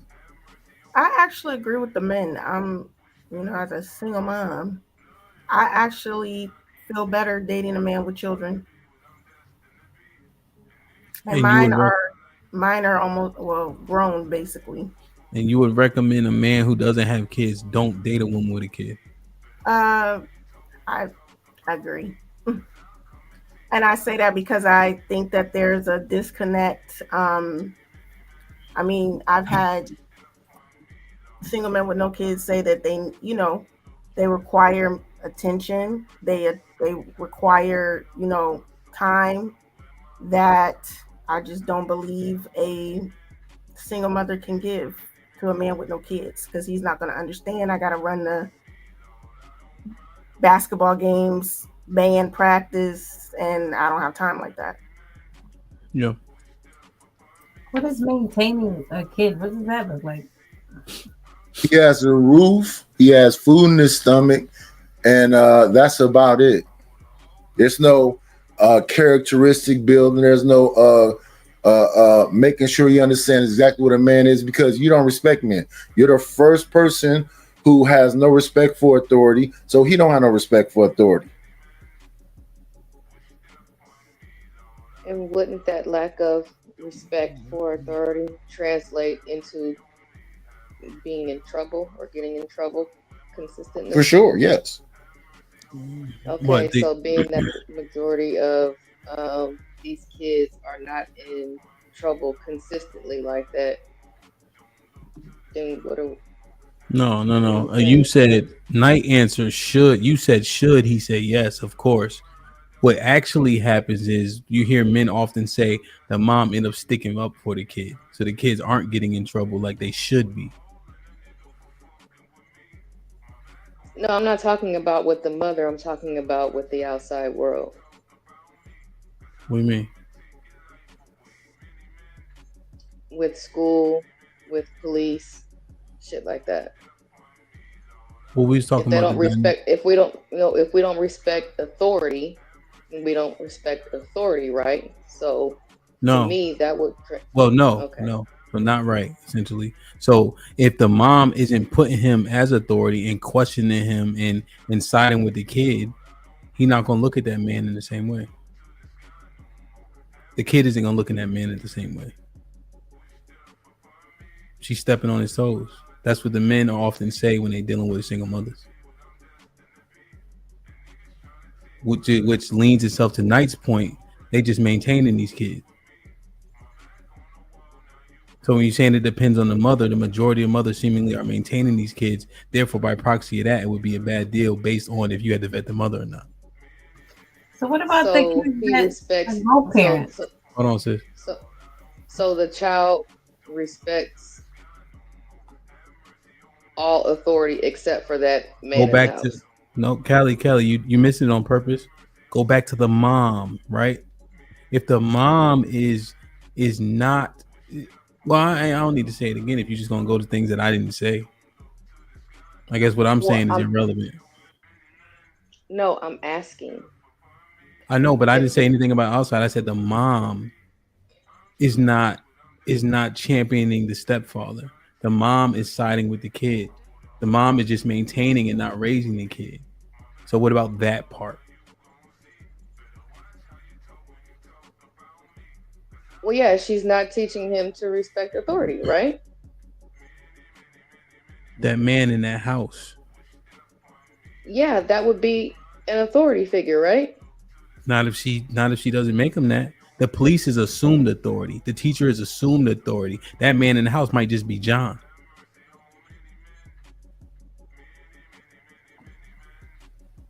We're talking past each other, so I'm gonna just let it go. Nah, that was pretty clean. That was pretty clean. I ain't gonna hold you. Yeah, okay. Yeah, that was. You're saying mom has to put him in that position. Yeah. So that would make her a good mom, a better mom. Yeah. Yeah, I guess that would make a better household. Why would you choose a man to be in your home that you don't respect as an authority figure, and then teach your kid that that's not your daddy, that's just John? So we wouldn't, but I would go. No, people do that. Part. I don't care about that. I was talking about maintaining. Like, how would you know? What's up, a woman is maintaining this. That was my whole thing. How will we know? The boy. Well, I think we go to it from a united front. Like, I know when you're a mother and a father, I know me. I've always said this to my wife. Hey, in front of them kids, damn it, we're a united front. We are talking the bedroom. They don't get nothing over on us. Hey, if she said it, that's the law. If I said it, that's the law. We'll go back and converse behind the scenes. I think you have to treat a step parent the same way. You have to let them kids know. What did he say? No, it's not going to be no playing between. You're not going to go to him and play me and go to me and play her. Yeah, that type of situation.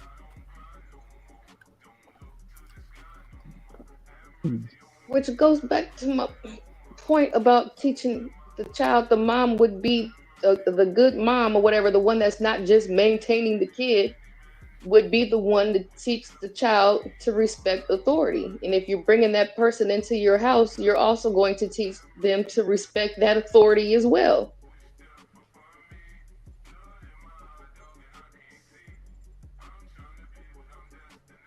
That's true. I just see this whole maintaining word as just another way to knock off women again. Like I don't get this whole maintaining stuff when you're not in the household to see what's going on. None of y'all are in these people's households to see what's going on. So this is why I get confused and y'all just throw stuff out there to make it sound good, but it goes against women again. And that's I just think that's it's tiresome on YouTube. It sounds crazy.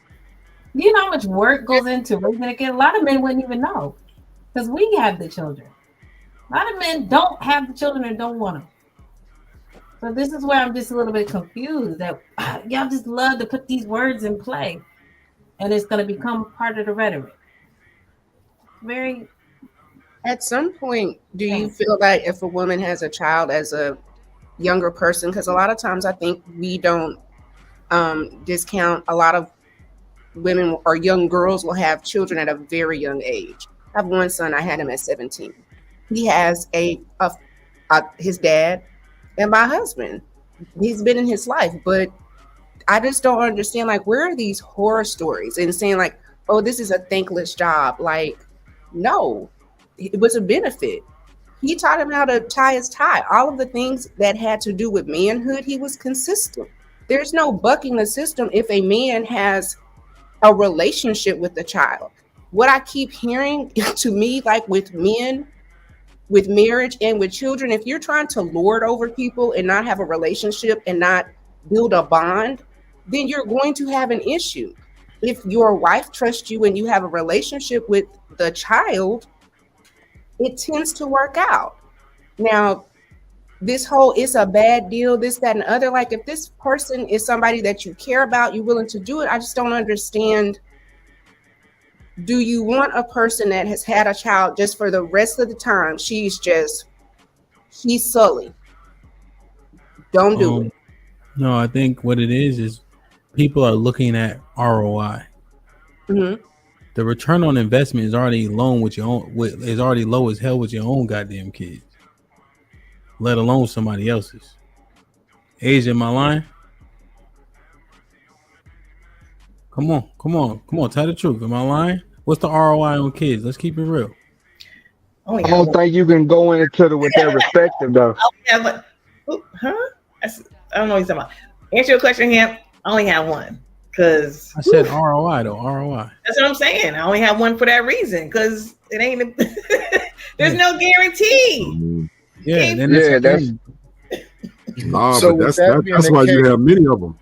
Well, with that being the case, what does that say for the person that is not the actual parent? Now, me, I have 3 kids. I was married for 24 years. They had mom and dad in the house. So they'll listen to a man a little bit more than other people. But I have other family members, a bunch of them, and they have a similar dynamic to me because we all had a bunch of kids, and they got some kids that they have to almost have fights with because, I'm my own person. So that's the actual father. What about this person that's not the father? That doesn't necessarily mean anything about the woman at all. It has everything to do with the child. So when y'all hear what y'all hear, I don't know how what I say sounds in other people's heads. And it's like people are coming from another place because they come with a preconceived thing. And I always just smile at that because it's not what I said. I didn't say it was some bad mothers and all these horrible moms. I didn't say that. You said maintain, as if Yes, to say maintain. Yes, main. I said the exact word that I meant. Yes. Okay. What did you mean by maintain? I explained it very clearly. And you could liken it to like latchkey. There you go. Okay. Yeah. So you're saying that there are mothers who have their kids, they come and go as need be, they get with the man, and then the man they get married because boyfriend and girlfriend really don't count being in the house, but they get married, and when they get married, the father doesn't excuse me, the new husband has no say so amongst the child because he's been or her they've been maintaining them. Is that correct? I don't know the numbers to say majority or minority. I know that Shaquille O'Neal loves his stepfather. I didn't say anything about my minority majority. Right, but that's the thing. So when we get into that, then that's where it gets blurry. I can't say the numbers of who will respect the stepfather and who won't respect the stepfather. I just know what I see in my anecdotal situation, and a lot of kids don't respect their stepfather. That's what I'm asking. The kids that were just maintained by the mother don't respect the new stepfather. Is that what you're saying? That's what I was asking. If the conversation is these men ain't nothing, and that's a blatant thing that's said across the board, I heard in my childhood, is that a real thing or not, or is that just something I made up in my head? What? Do people say that these men, black men, us, we're black people we're talking, right? Say that these men ain't ish.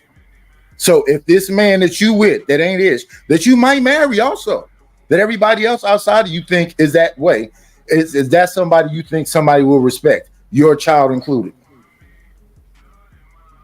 I don't know. I'm sorry. There's a lot of assumptions. Right. Everybody making assumptions up here. Why can't I? Because you're talking, I'm talking to you. But I'm just so...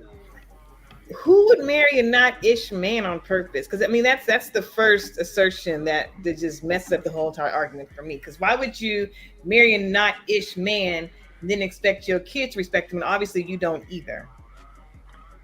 So I think can we tighten up the argument a little bit more? I think that's what I need for me to follow it. Because where's the disconnect? Which part? I'm just trying to figure out. Maintaining over raising?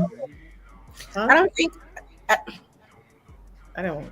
You know what's happening, and maybe again, maybe I'm hearing it. It seems like the maintaining is almost trying to weaponize. So you're gonna shame the person for being a single mother, but then if she finds someone to raise a child with, that's a thankless job. Like if she didn't have a man there and that man has stepped up, you are thanking the stars for him. Like Father's Day, we go out and it's not just us. Like everybody sees men that step up get respected. So all of this, we don't like you, this is just like, maybe you're just a shitty individual, but I just don't, the math ain't mathing. And I know it's anecdotal, but I just refuse to believe that it's just this many black folks out here with you're not this and you ain't that. Like, please, the internet talking points, it's exhausting. All right, question. Would you recommend your son to marry or to get with a woman with a child? Would I recommend it? No, but if he chose it, I would tell him what the responsibilities are. Fine, So you wouldn't recommend it, right? Recommend no. Why? But if that was his choice, well, why? Because he doesn't have children, and there is always going to be somebody else in the picture. You're dealing with an outside person. But if that person has had a smooth transition, they co-parent, it ain't no issues. If that's who he chooses, I'm going to say, go into this aware, but that's a grown ass son.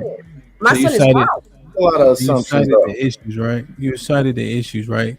The potential issues for him, right?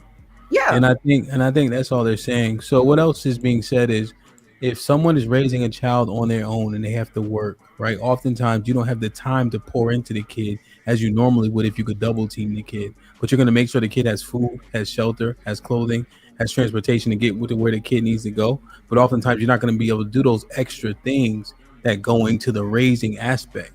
We're not beating down on it. We're just saying that's what happens in life when you're doing something by yourself that should be done with two people. When the kids are at school, what matters? The kids at school. Right. So That's maintaining. You make sure that's get to school. The kids are at school and you're at work. What are we doing? What are you saying? I don't. What do you mean? That's maintenance. Right? How is it maintain? How is it only maintaining versus raising? Yeah. It's just saying, sis, when someone has to do a 2-person job by themselves, what happens to that person's time and energy? But you're home when the kids get there or right after. So what's the difference is all I'm asking. And then some people don't work, but their kids are still at daycare or at school or wherever. So well, I think you understand the premise. You're just saying that you can do it all. We do it all. That's what I'm actually saying. We do. Well, I guess you'd have to look at well, I mean we beating a dead horse. Well, that's why I was saying it depends on the mom, though. It depends on the mom, what the mom's relationship is with the father, with the biological father, how that whole dynamic is going as to whether or not you would choose that. Now, would I recommend that for my son? No, and I don't think anybody up here is saying that. But I think what they're saying is if you happen to come across it and you really like this girl, these are the issues that you're going to run into, and this is what you need to be looking out for. Not, oh, well, yeah, just go ahead and do it. Ain't no thing. I don't think anybody up here is saying that. But you're extra layer of vetting. That's what I think.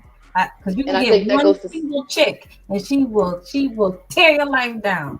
So without a baby. Yeah. Okay. I think we understand what you're saying, right? Vet it out. I think it's very telling in the fact that you don't recommend it to your children, right? I think that's the part that is kind of like okay, so you get what the men are saying because of that extra layer. No, it just depends on the person, the people. It depends on. I don't think anybody was arguing against what Mufasa was saying. The single people get with single people without children. You know what I'm saying? And people with children get with children. You asked the dynamic of something different, and that's all that we're talking about right now. That's all. And the I don't think anybody was disagreeing with that. Yeah, they're just saying is overall, it's not a good choice for a man that don't have children because of the dynamic. I don't agree with that. People can tear your life down. I disagree as well. Go ahead. Okay, and I don't understand why y'all women say y'all wouldn't recommend it for y'all kid when the numbers said that it's never gonna be equal. So, especially if you have an average kid, you know you have an average kid, and being that how society says like the woman without a kid or whatever is like a higher value, and you have this average kid. And then he runs across. He got it's more choices of him getting a woman with a kid. So why y'all wouldn't recommend for him to even go in that direction? Where it should be like almost an equal type deal, instead of just trying to go to the one without a kid because his chances are lower by him being average.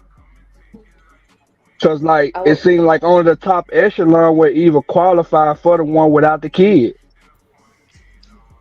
I would recommend he find his wife sooner than later. I would recommend him actually being able to identify his wife by the time he's around 25 years old. Not necessarily married, but identify that is who he wants to spend the rest of his life with, instead of waiting until after the fact, where the chances are higher that you would meet someone who has already lived a life and had children.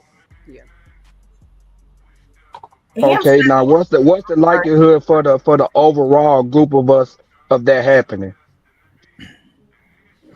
I don't know what you mean by average, because Hamp says he's a 4. He says a lot of us are 4, 5s, and 6s, and I am sure that Hamp pulls enough females to last thousands of years. Okay, and I'm just saying that because I don't know what you mean by average, because men can pull women based off their personality. It's not just about their looks. I'm not sure what you mean by average. Okay, like so we know that. So it's the reason why there's a disparity between more women having kids than men, because they're having kids by the same man. That right there tells you that they're looking for a particular man. They're not just looking for the average man, because the numbers will be closer. So we know what average is and what average is not. So if you have an average kid, knowing that he's gonna go out into this world, he's gonna have to look into that pool as well. He can't just be looking for the person that don't have kids.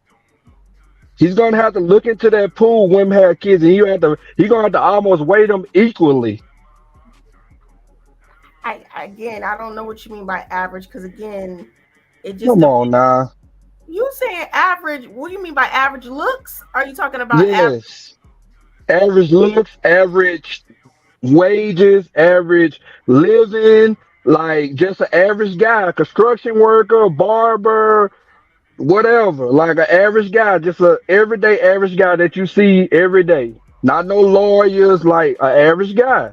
Well, I mean, I've already said why I would not myself date a man with no kids, and I'm like Callie. I would not recommend my son, who's about to be a computer science person, making $200,000. He's 6'2", and I'm not. He's not average. He's not average though. Average, but even if he was, I still would not recommend him date a woman with children because he doesn't have any. He's not going to understand the energy that he wants from his wife or girl. He's not going to get that.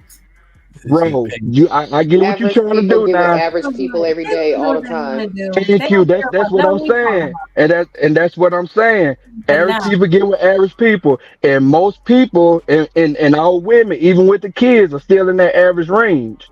Like even like, cause they like just say they looks maybe a 7, and they got a kid, and that brings them down to where that average guy can fill in that spot, can fill in that range. I agree with you until you said that. The 7 is a 7 is a 7, an 8 is an 8 is an 8, kid or not. Bernice Burgos with 5 kids is still gonna be Bernice Burgos. Facts. You had to go to a celebrity. See, that's what I don't like about some of these conversations. Like all these, like it's sevens that are not celebrities. It's sevens that are not celebrities. It's the 8, and when she walk down the street, everybody look at her. Don't nobody know her. She's not a celebrity. She's still gonna be an 8. Yeah, Action Jackson, he just giving you Bernice Burgo because you know what she looks like, and so niggas make a lot of concessions depending on how beautiful she is.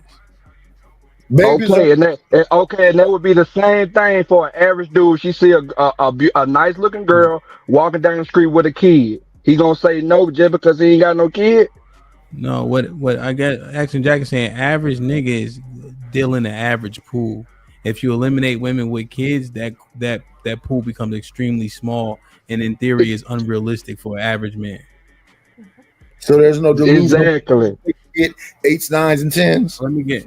I ain't saying 8, 9s, or 10. That's why I didn't go that high, but whatever. You just want to be so diabolical and just change the conversation. We understand. Average. The same I'm place. I'm talking about night. I still want to. Maybe I can't get it, but that ain't gonna change what I want. What's up, Eddie? Poppin'. How are you doing, friends? Oh shit, I have an echo. No, you don't. I don't? No. No, you good. Yeah. Now I think I'm good. No, it's better. Yes. I have no idea what you guys are talking about.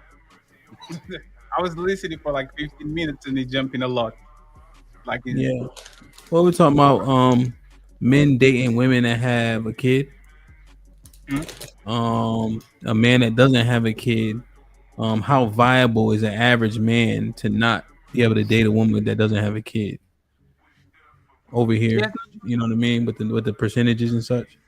Yes, he has no choice. Man, the average man is going to take the leftovers of the popular man. Like all these women that are having kids are not having kids by the average man; they're having kids by the top of the line. Rosen, the 6'2", 200,000. Those are the men that are getting the pick of the leader. The average man is not getting the average woman.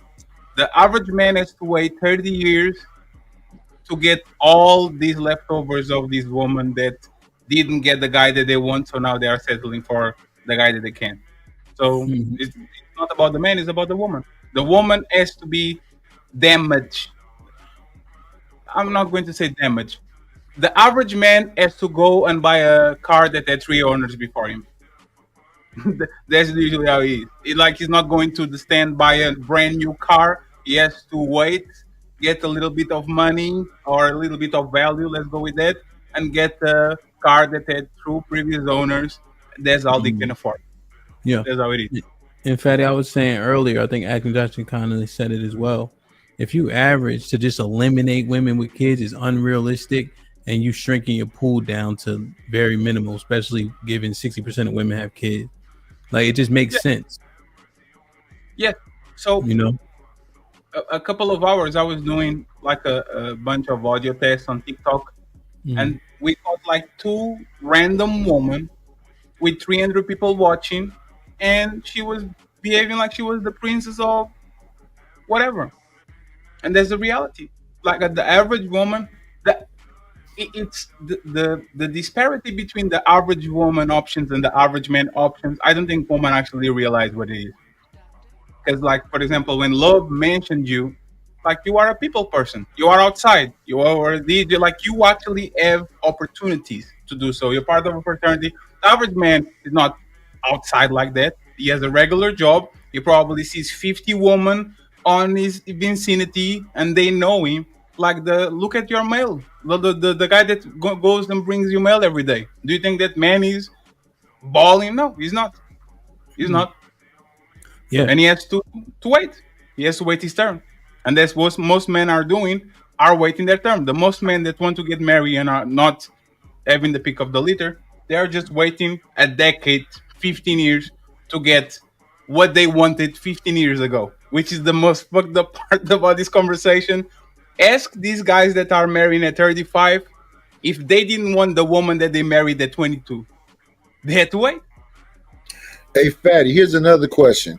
Do you think their kids are going to respect the mailman or the janitor or the garbage man? It depends on the dynamic, because like you said, you mentioned the check situation, right, where he gives like props to his stepdad. It depends on it goes from man to man, because the dynamic, I think the woman probably respects him less than the kids respect, because it depends on the dynamics of the kid. Sometimes you have Damn. Wait. The woman respects him less than the kids respect him? because she settled. It's not his first pick. He's the retirement plan. Okay. The kid has no choice. The kid looks up and sees dad. The woman looks at him and says, "You are not Kevin. I wanted Kevin. God damn it." I got it. So listen to this, Fatty, right? Don't make no money.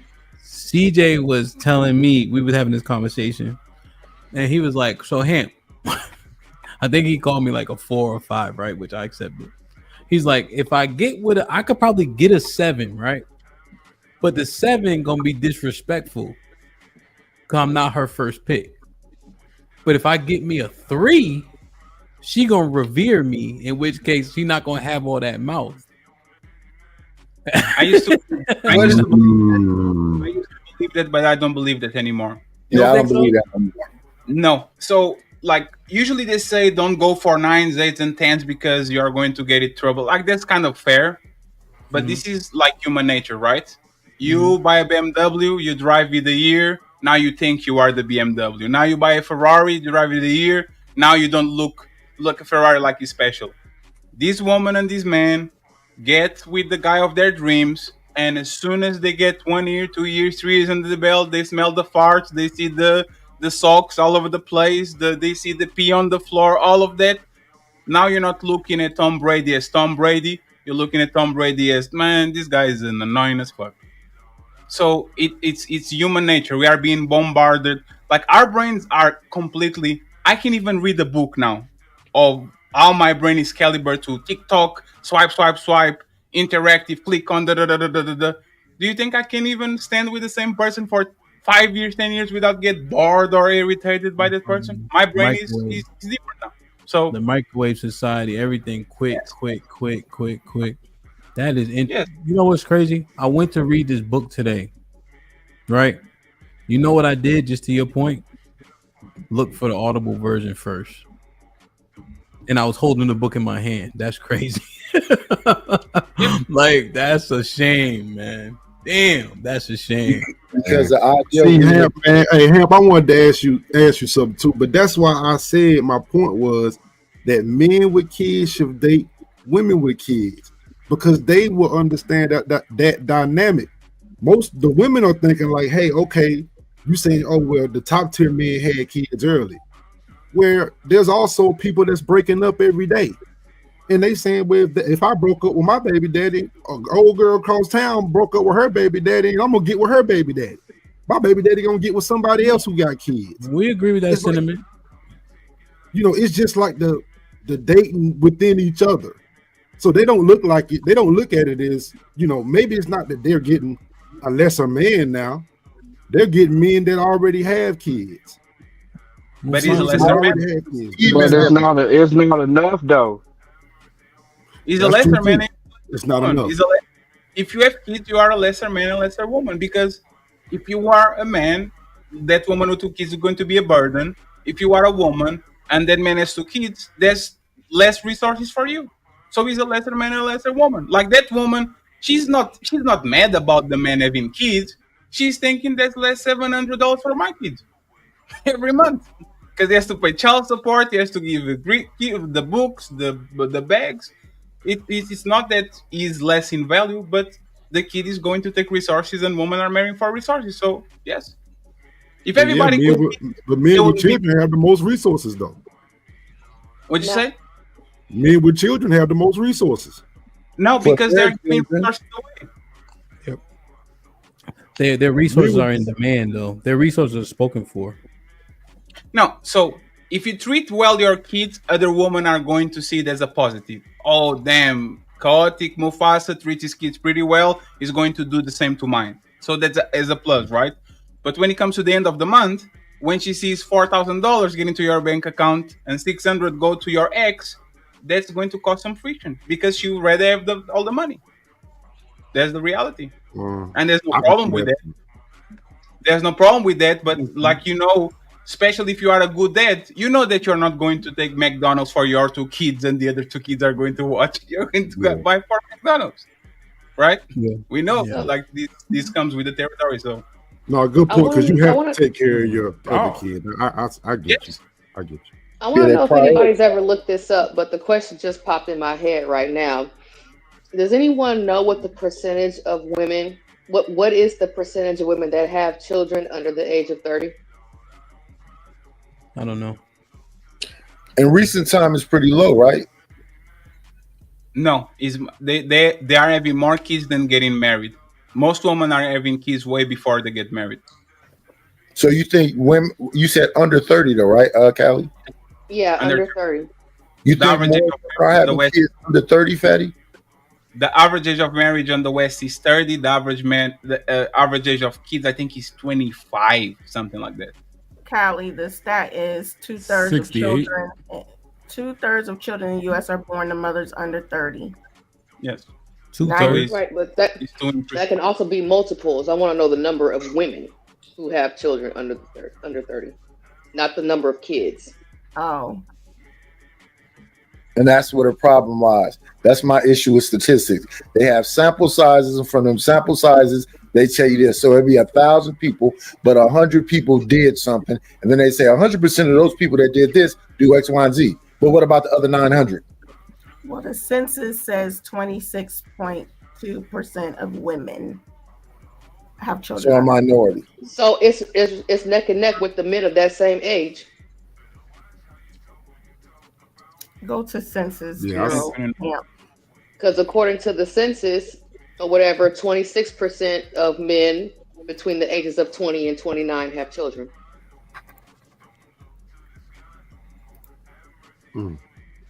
The average age for the first kid is 27.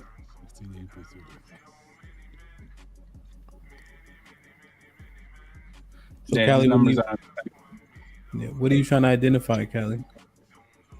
The percentage of women under the age of 30 who have children. Okay, and then once we figure it out, what are we applying it to? Well, Well, it goes back to my point of trying to find, or at least being able to identify who it is that you want to spend the rest of your life with. Try to identify your wife before the age of 30. And that will lessen your chances of having a woman who already has children. It's not men that are waiting to get married. It's the woman. If the woman tomorrow decide to get married, everybody at 22, men will get married at 22. Yes. No. How is that no? If You're telling me men, the majority of men are ready to be married at 22 years old? if the woman that they love is, they absolutely are. Most of these men don't have no choice. Most of these men Well, actually, that's not what I hear. That's not what I hear the men saying. But yeah, okay. Well, the because men on the online. Let me be specific. I don't hear the men online saying that. yeah, because on the internet everybody's a playboy. Yeah. But in And reality, these alpha. men are actually, if you have to, especially because these men suffer from puppy love way more than women.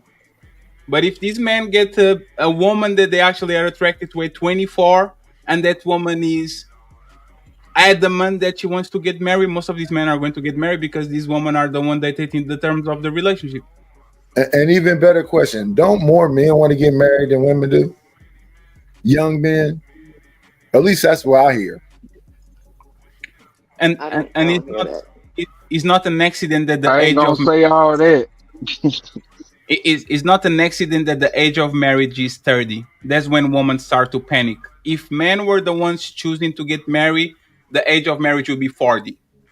I think it If has more to do with economics than it does to be with people just not wanting just the woman not wanting to be married. I think that has more If to it's do with about economics economics, who is that? because Who, everybody is waiting later. so, but most of these people can get into a mortgage by themselves. They have to get married. If it was because of economics, they will be married way before. Instead of living on these rooms and being like just around on their parents' house on that one, they would get married sooner, not later. And this is what I'm talking about.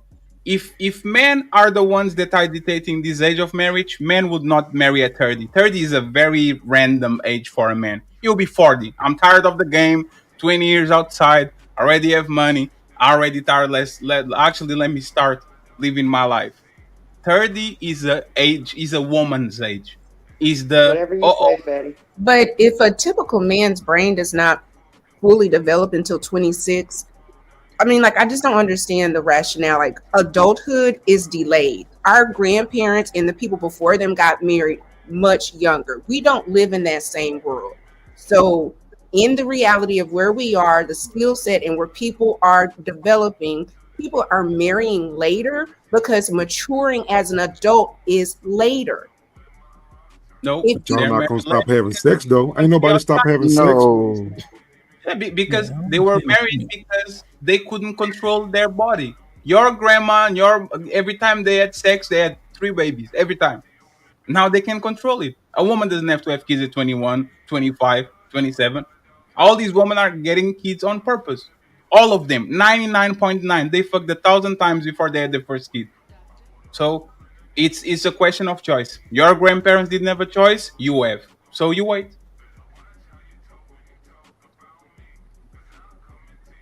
so if we are saying that people have a right, i.e., it sounds like because women are getting education and have rights to not be knocked up and pregnant and they're delaying marriage, what's the problem?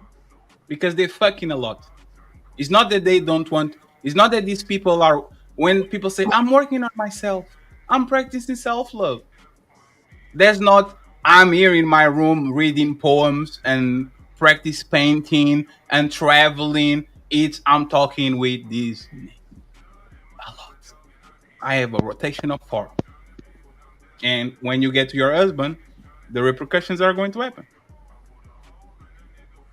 Well, I think we look at it from the vantage point of women having choice. But let's be honest, shotgun marriages didn't have nothing to do. He wasn't pointing the shotgun at the woman. He was pointing at our ass. Get your ass in there and marry that damn girl. See, we're not being forced to marry them too. It's a reason we were being forced to marry these women after we got them pregnant, so that we don't run off. It was better for society. Now we Is look the at it average now and man say, how do we have so many kids out of wedlock? Well, that's because we ain't being forced to marry them. Even as men aren't, and women aren't being forced to get together and try it and get together and stay together. the It's average man is our not decision. the average man says, okay, Mr. Mufasa, I'll take care of your daughter. It's my responsibility. The top 20%, Hey, fatty, see, nah. The those, average man ain't yes, saying, no, I'm gonna marry your daughter and take care of that responsibility today. those, Hell no, he if you, not. if you, like, think about it, right?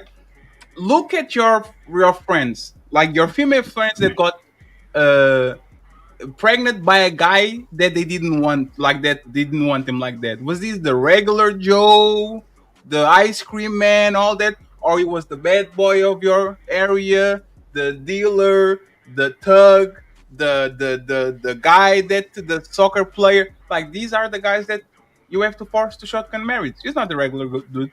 The regular dude is going to take responsibility because that's probably the best yet. He's gonna take responsibility, but it might not be in terms of marriage. Not today. He has to. Like no, he don't have to marry. The guy. Yeah, the average guy. No, they're not walking in your house saying, "Oh, I want your daughter's hand in marriage at 22 or 23 when they knocked her up." No. Good night, you That's not how guys. that's going. So, Good night.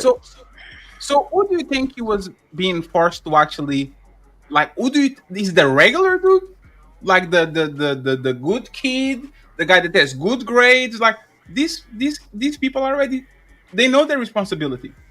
For the most part, Yes. that's what they. The No, people that yeah. you have to Guess force what? is the people that want to keep being outside, and those are not the regular dudes for the most part. And the good kid is gonna want to talk to her father. Yes, that don't. But the that matter of doesn't respect. mean he's going to want to take her hand in marriage. No, that's cool. You as a family push that. You as a family say, "Hey, so what y'all doing? Y'all just gonna be boyfriend and girlfriend? What is this?"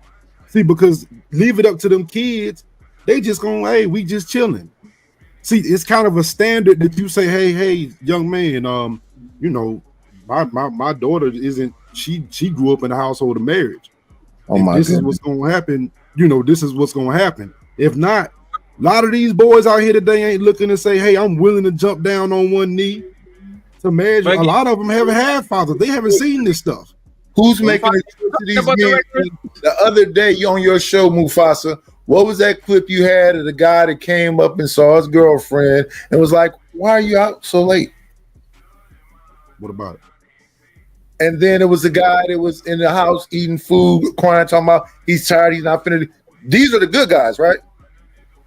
They actually want the woman, right? That was your point of the clips you had the other day, right? No, They that want to wasn't come the point and of talk it. to the father. They want the lady, the women don't want them. Neither one of them talked to that girl father. She was playing them. I don't see how that got anything to do with this. It's because when I hear this scenario right here, it's these guys are bad. No, if you're the preacher's kid, how is the preacher's kid in this dynamic you describing? Is it that she found this bad guy somewhere who's made her do something she didn't want to do and tricked her into something, or she wanted to do this? She made it happen. She made it possible. A little bit of both. You talking about the preacher kid? You think the preacher kid ain't doing nothing? What are you thinking? I am a preacher's kid, Nidus. You know my story. I'm just saying. You know what I mean? So I'm like, no, it's not. Man, my thing is like, yeah, you have to be somebody in your family got to say, hey, what y'all doing? You can't just be having kids, son. You need to go ahead and that was a family thing. I just don't see the average dude. Like, for example, when I think Netflix and chill, I think every woman can get it. I think the average dude is not getting the Netflix and chill shit. You have to be a little bit above average for you to actually get a rotation of Netflix and chill. Because as soon as the average dude gets one, like this happens with everybody. Oh, it's just Netflix and chill. The dude that is above average is not going to be impressed with what he has. You give Netflix and chill to the regular dude, that man is trying to cuff that woman. Or are you going to start to like look at her a little bit more serious than you think about it? Because that's probably the best he gonna get. Because he's not used to. Bro, why we acting like it's not a whole bevy of average women out here? Because average Average women think men they're chill with average. It's more average women than it is average men. So And they average think men are chilling with average women. they can do that, better than that's average. mathematically possible. Average is average.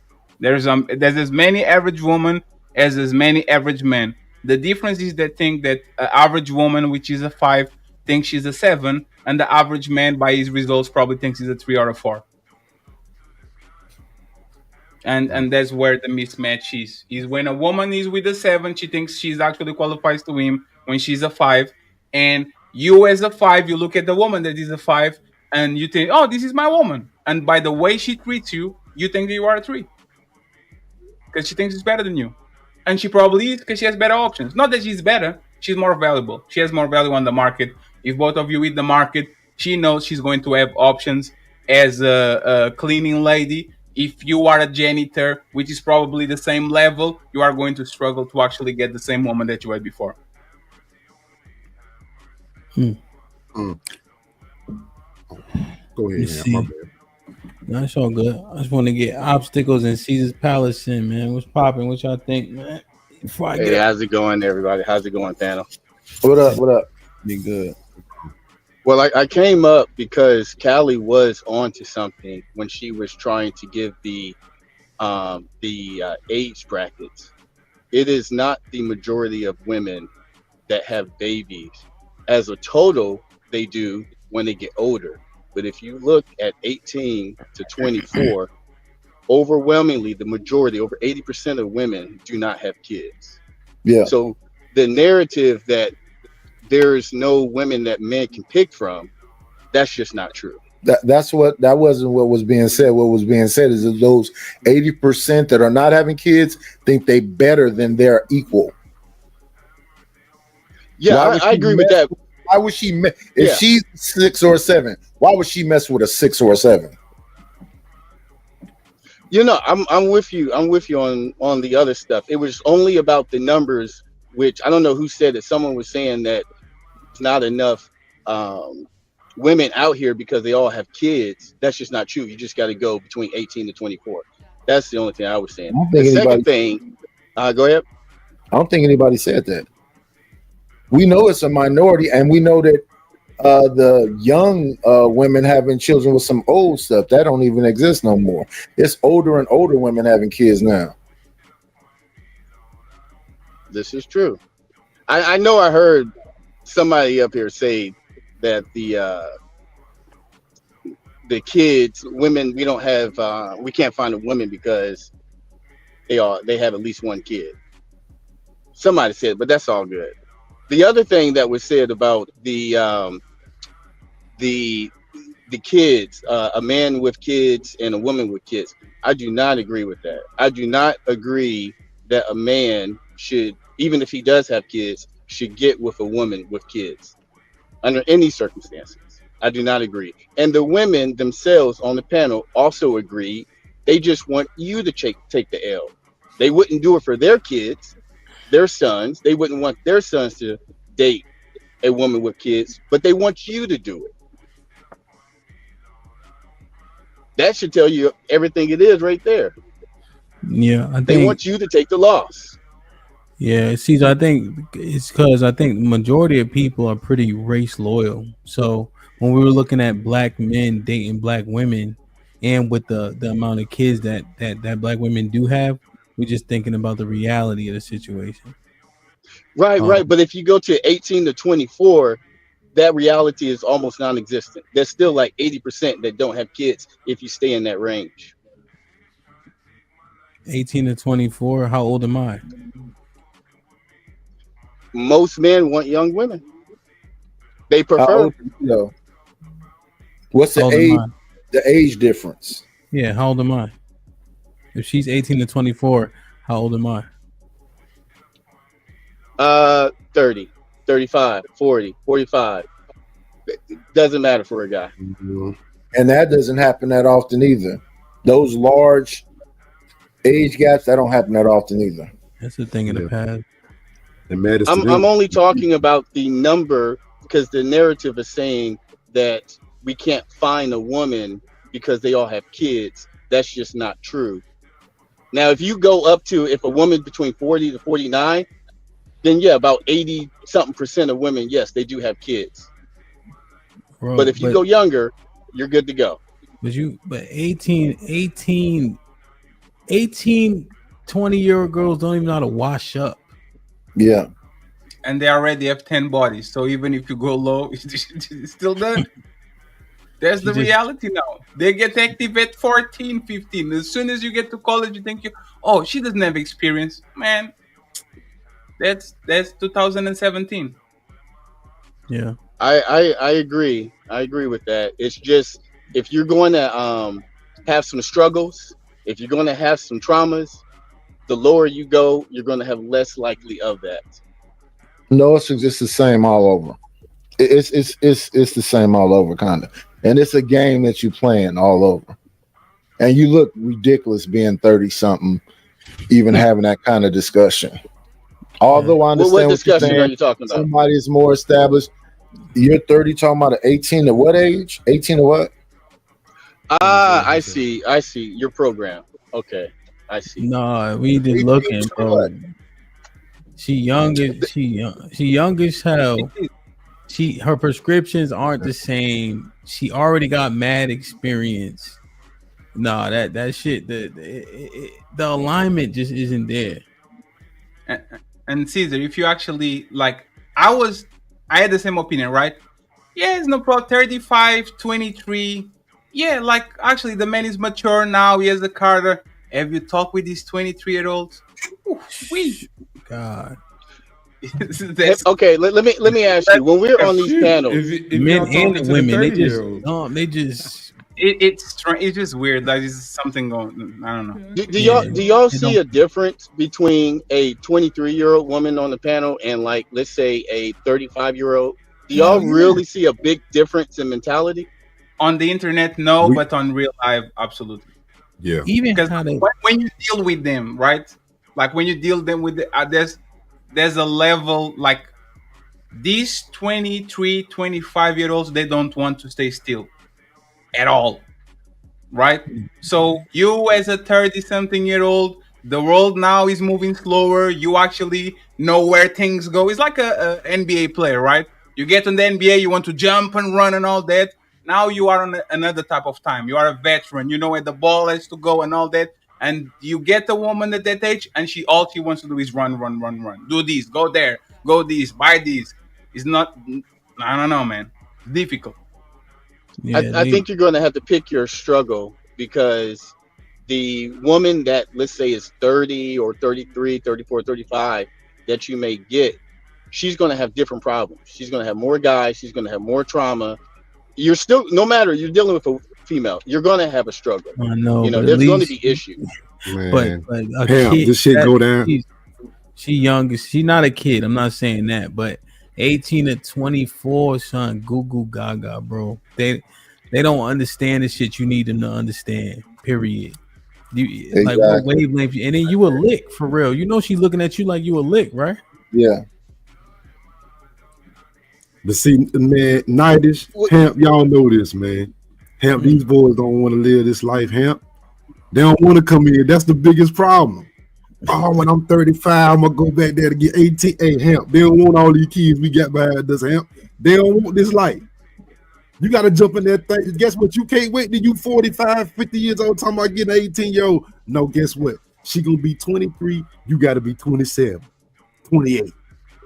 You're going to have to cut it off, dog. And when you that age, you're going to have an issue. It's going to be a problem for you. You're going to have to cut it off and say, hey, bro, it's time for me to stop. I got you don't think y'all the fall guy, though? If you get a woman that's 33 years old, you don't think you're the, you know what, I've did everything I wanted to do. You know, she's had sex with all the guys she wanted to have sex with, all the trains, did everything. Now she's looking at you like, okay, I'm ready to settle down. You're going to be the fall guy that I'm going to take to deal with all this trauma that I had up into my 20s and 30s. Caesar. What's the girl again? The woman again? Yo, say again.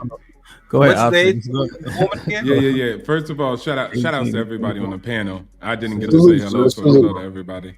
Hey, yo, Caesar. Yep. that's what they complaining about, ain't it? Ain't they complaining about she all wore up now? She 30. She got with the Pookies and Ray Rays in the gang. That's what they complaining Right. about. So ain't that funny, right? They saying get that person, and then in the same breath they're saying when they 30 and stuff, you got too many bodies. You've been out here with Pookies and Ray Rays. Now you want me? You see what I'm talking about? But here's the thing, Obstacles. While I listen to him talk about the 18 to whatever age, that's when they're actively with the Pookies. So you want So to if you get them gonna after complain when about the the Pookies? Pookies, Then. now you messing I'm with just- somebody that's actively live with them at that time. Yeah, okay, got you. But you want them after that.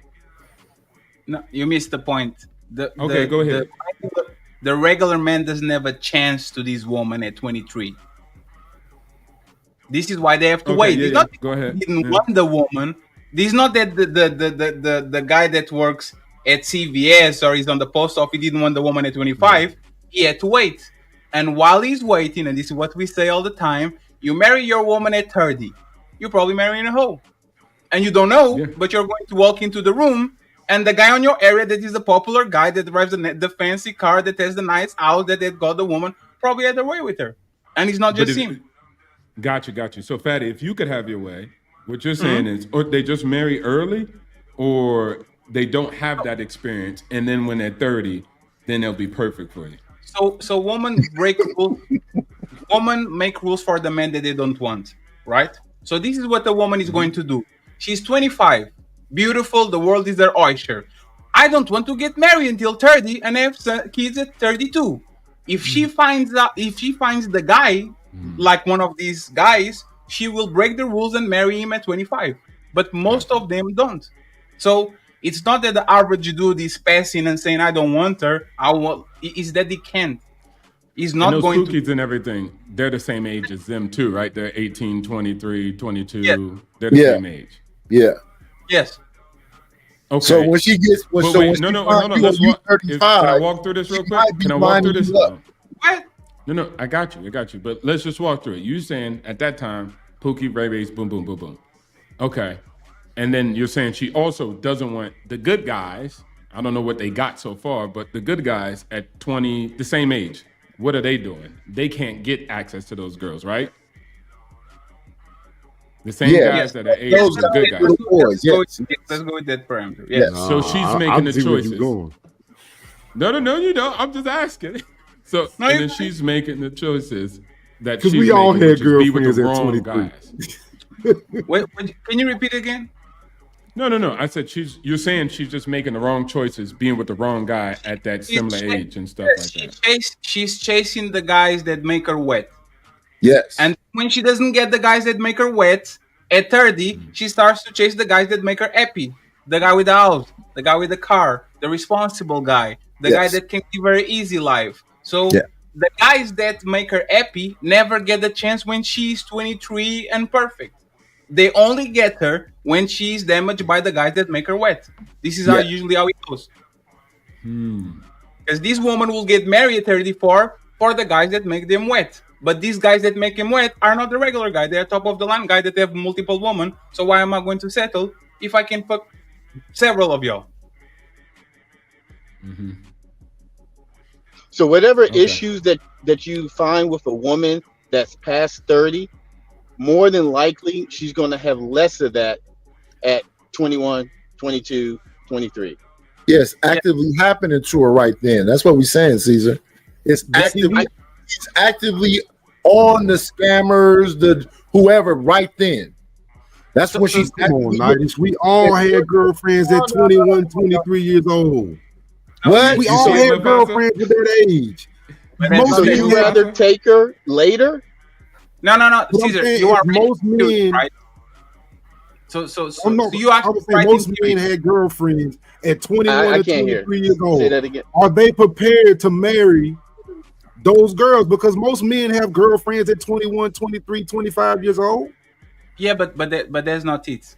Like Caesar is right in theory, right? A 35-year-old man should get a 24-year-old woman, absolutely, because they are kind of like she probably a little bit more mature, and she wants somebody to look up to. And this guy that is 35 probably is on a way better situation when he was 25. Now he has more money, has more status, know how to move.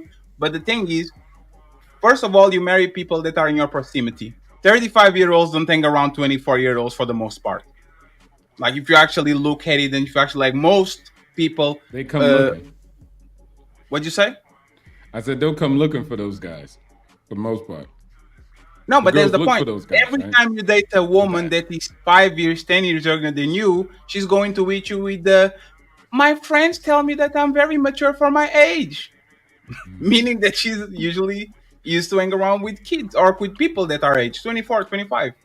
The thing is, he's right in theory, but then when we actually meet these women, they are not on your top of time. These 24-year-old women are not ready to settle. And if they do, they're always looking at the window saying, oh my God, if I knew I was waiting until 30, because look at my friends going on vacations and going to festivals and doing this and doing that while I'm pregnant with another kid on the way. Like I should have done this 5 years from now. And this is what happens. The woman that don't have the kids in the marriage want to have that shit. The woman that have the kid in the marriage want to be on the streets again so they can have fun. So what are you going to pick? So, Fatty, are we blaming the 24-year-old boy that's fucking the 23-year-old girl? No. Are we saying he's the bad guy? No, he said they should be with older men, right? No, it's not the bad guy. If let's do this, right? If a woman came to me and I said, here is my wallet, take it. Nobody's going to blame the woman. I gave my wallet away. He took the money. If a woman are saying, hey, come get this pussy, and he goes, I'm not going to blame the man too. Because it's something that we both want. We know that women want resources and men want sex. So I'm not going to blame this man for actually doing what they need to do. Because if it was a woman getting money from a man that is willing to give money to them, I'm not going to blame them too. That's the game. And Mufasa, I agree that the 23-year-old can be with the 23-year-old. What typically is going to happen is, I guess the move you could say would be an indecent proposal. But, yeah, she was your girlfriend, and everything was beautiful, and y'all hung out at the park, and went to the beach, and then somebody came with a BMW. He worked out a little bit. He kept himself in a little bit of shape, and I mean, you cool, and she really likes you. She don't want to break your heart. But he talking about vacations now. You talking about vacations in the future. He talking about he got a house now. You talking about the house y'all going in the future. You said a dream. You can compete. When we were in college, remember, all the attractive women were dealing with men with cars already, with houses already that go outside. Like you can compete. Older guys, though, right? Let me get Sherelle in here real quick. I'm about to skedaddle. Sherelle, what's popping?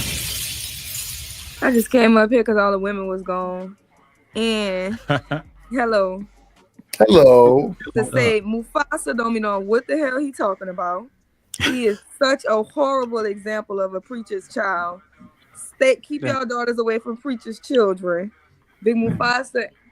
What was you talking about?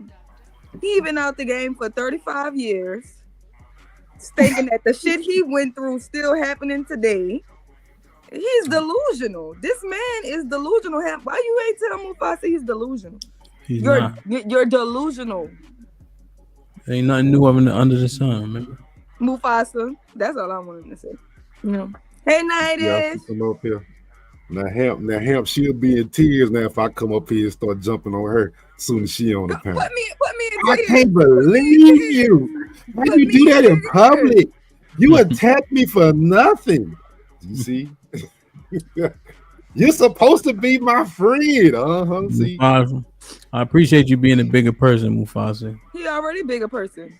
It's me. We gotta be. We gotta bring the young up. He's a tree. He's a giant sequoia. Sherelle, that was very immature to come up here and attack Mufasa for no odd reason. It's always a reason because he be talking shit about me in the chat, and you thought I wasn't gonna get your ass back. You better know I was. The chat is the chat, Sherelle. We tell you stay out the chat. I You supposed to be on the show, shit man. this morning on a panel. When I You was on the panel, supposed to talking be shit in the chat. on the panel, ma'am. You was talking shit in the chat about me when I was on the panel. Hamp I said instructions. to my face. We ain't talking about shit. Broadcast. It's a broadcast, man. Come on, let's go. Let's go. It's a broadcast. Let's go. Shit, man. Like, share, subscribe, tell a friend and tell a friend. Hit that like button right now if you can. That helps the channel the most. Let me read this real quick. Allow with the $5 says, so Kamala a better president candidate over Cornel West? I think so. At A with the $2 says, the black man's hero now is Donald, seems like. Leftiness with the $2 says, would Knight vote for Cornel West? Would you vote for him, Knight? No, I wouldn't vote for none of them. Allow with the $5 says, how these women on the panel are so intelligent and vote for Kamala over Cornel West? I don't get it, respectfully. Well, that's why I asked the question. Yeah. Joel with the $10 says, I grew up in Detroit, ellipsis. It literally felt like there was only one way to be black. If you had a good grade and didn't play a sport, run the streets, or sell drugs, they called you corny. Joel with the $5 says, I grew up with a stepfather. Appreciate and respect everything he has done for me. That's just not life I want for myself. Aaron with the $2 says, men ain't scared to buy a dog and die alone. Rest in peace, KS. Aaron with the $2 says, we ain't the Temptations. We John Wick, man and a dog. Damn. Curtis with the $5 says, fake Latina. What is he talking about? Curtis Hancock with the $5 says, drop Action Jackson for trying to use diabolical and failing. I see this. Insane with the $2 says, stop using 1 to 10, use 1 to 30. A 7 turns into an 18 to 22. Joe with the $5 says, an average black man in his 20s hasn't peaked, particularly financially or emotionally, and therefore most black women aren't aren't checking for a project. Aaron with the $2 says, modern women made dudes like Fresh and Fit famous. Chris J with the $2 says, these men discourage tea leaves from a baby mama. Hakeem with the $5 says, fatty, I'm a janitor and make at least 80 to 90 grand a year, so I think I'm doing all right. Red Pill Ranger with the $5 says, 18 to 24 think they are young, too young to be married. They want to get married after 30, and by then they have a kid. They have to learn themselves, aka cock carousel. Red Pill Ranger with the $5 says, once a woman is 25, she's for any age that's a grown woman. Oh, wait, once a woman's 25, she's for any age that's a grown woman. No one can tell her or make her do shit. Stop the infantilization of black women. Red Pill Ranger with the $5 says, the behaviors of 1824 are no different from 28 to 44. It's called arrested development. Age doesn't determine maturity. It's an individual trait. See, the Nathaniel with the 20 ball says, get them younger, traditionally trained outside of the U.S. You're making a case for the passport bros with the issues with older women and issues with younger women. There is no winning, only settling in the U.S. Red Pill Ranger with the $2 says, take your age divided by 2 and add 7. You're welcome. Hit the like button for me. I'm tired. It's been a great day. You get some final thoughts when we get up out of here. Sherelle, any final thoughts? Good show. Yes, ma'am. Caesar in the building. Any final thoughts? My final thought is I want to salute the guys that got in the ring. I'm switching it because this is my final thought. Those were all men that went out there and boxed, not just because they got into the ring, but because they also came on the panel and talked about it. Doesn't matter if they won or they lost, but they were man enough to come on the panel and discuss what happened. So I feel like my donation was well deserved. I'm glad everybody had a great time, and I salute to those men. That's my final thought. Yeah, man. 100%, man. You helped so much, so tremendously, man. I really appreciate it, and the people did as well. They had a great time. I don't know if, well, I'm sure you heard, but the first week of April, will be in Atlanta. So I'll I know be you there. like to drive, yeah. Also, I didn't announce this. January 18th at the gym, we're hosting another boxing event. So as of right now, we got eight fights. There's a YouTube fight pending. I got to get in touch with one of the brothers. Matter of fact, let me just say it. Moo challenged CJ yesterday. CJ said he ready to rock. He can fight January 18th. He ain't worried about it. So anybody know Moo, tell him to hit me at this might be risky at Gmail so we can set it up. I'll make sure he get there. I think Moo might live here somewhere around here. So I'm gonna broadcast it, even if it's just the local fights, right? Just to keep it going. So yeah, man. We'll see. Obstacles. Any final thoughts? Yo. So shout outs to everybody. And thanks for having me on as always. I would just say, men and women. But hey, look, times are different. Times have changed. You can't take the agrarian family structure when we were farming and then juxtapose it on 2024. Industrial revolution changed things and families changed again. Now families are going to change again with information, digital information, and the world being so connected. So things just change and evolve, and it's either adapt and evolve or get rolled over and left out. And I think shame, you think that would work, but many nations do it and people just decide not to have kids or get married versus dealing with the shame if they did it. So just figure out what your best strategy is, become the best person you are. Women, I think you need to follow. They prioritize education and a career. You need to do the same for yourself. And maybe you meet later on in life. And that's just a new world order. Shout outs to everybody. Be the best you can. Focus, educate yourself, because you can't be with nobody if you're not ready. Relationships are hard, period. So get it done. I'll see you guys on the next episode. And then get in that Discord. And then also keep fighting. Make America great again. Indeed. Mufasa, any final thoughts? Yo, man. Final thoughts. I'll say, hey, ladies, gentlemen, we are better together than we are apart. We got to think about the next generation of kids, the next generation of scholars and leaders. The majority of them will come from two-parent households. What will you produce for the next generation? So, hey, some of us got to do it. Why not be you? Y'all get into this thing, jump in there and raise these kids and secure our future. Word. That's it. Indeed. Night. Shit like that. To the janitor that makes 80 or 90,000, love yourself, and hopefully she can love it too. Indeed. I think the ladies did a great job with the questions they asked. There's a bunch of different questions that maybe I haven't given my 2 cents on. So that was pretty enjoyable, man. I appreciate everybody who joined the panel, who willing to listen, had a conversation. We're going to keep perpetuating this good old growth. Tomorrow, Obsidian Ali will be in the building. 9 p.m. Eastern. You have a one-on-one interview. Indeed. And we're going to drop the link after, man. He just dropped the book. I'm going to make sure that the link is in the description. I'll put it on the community tab as well.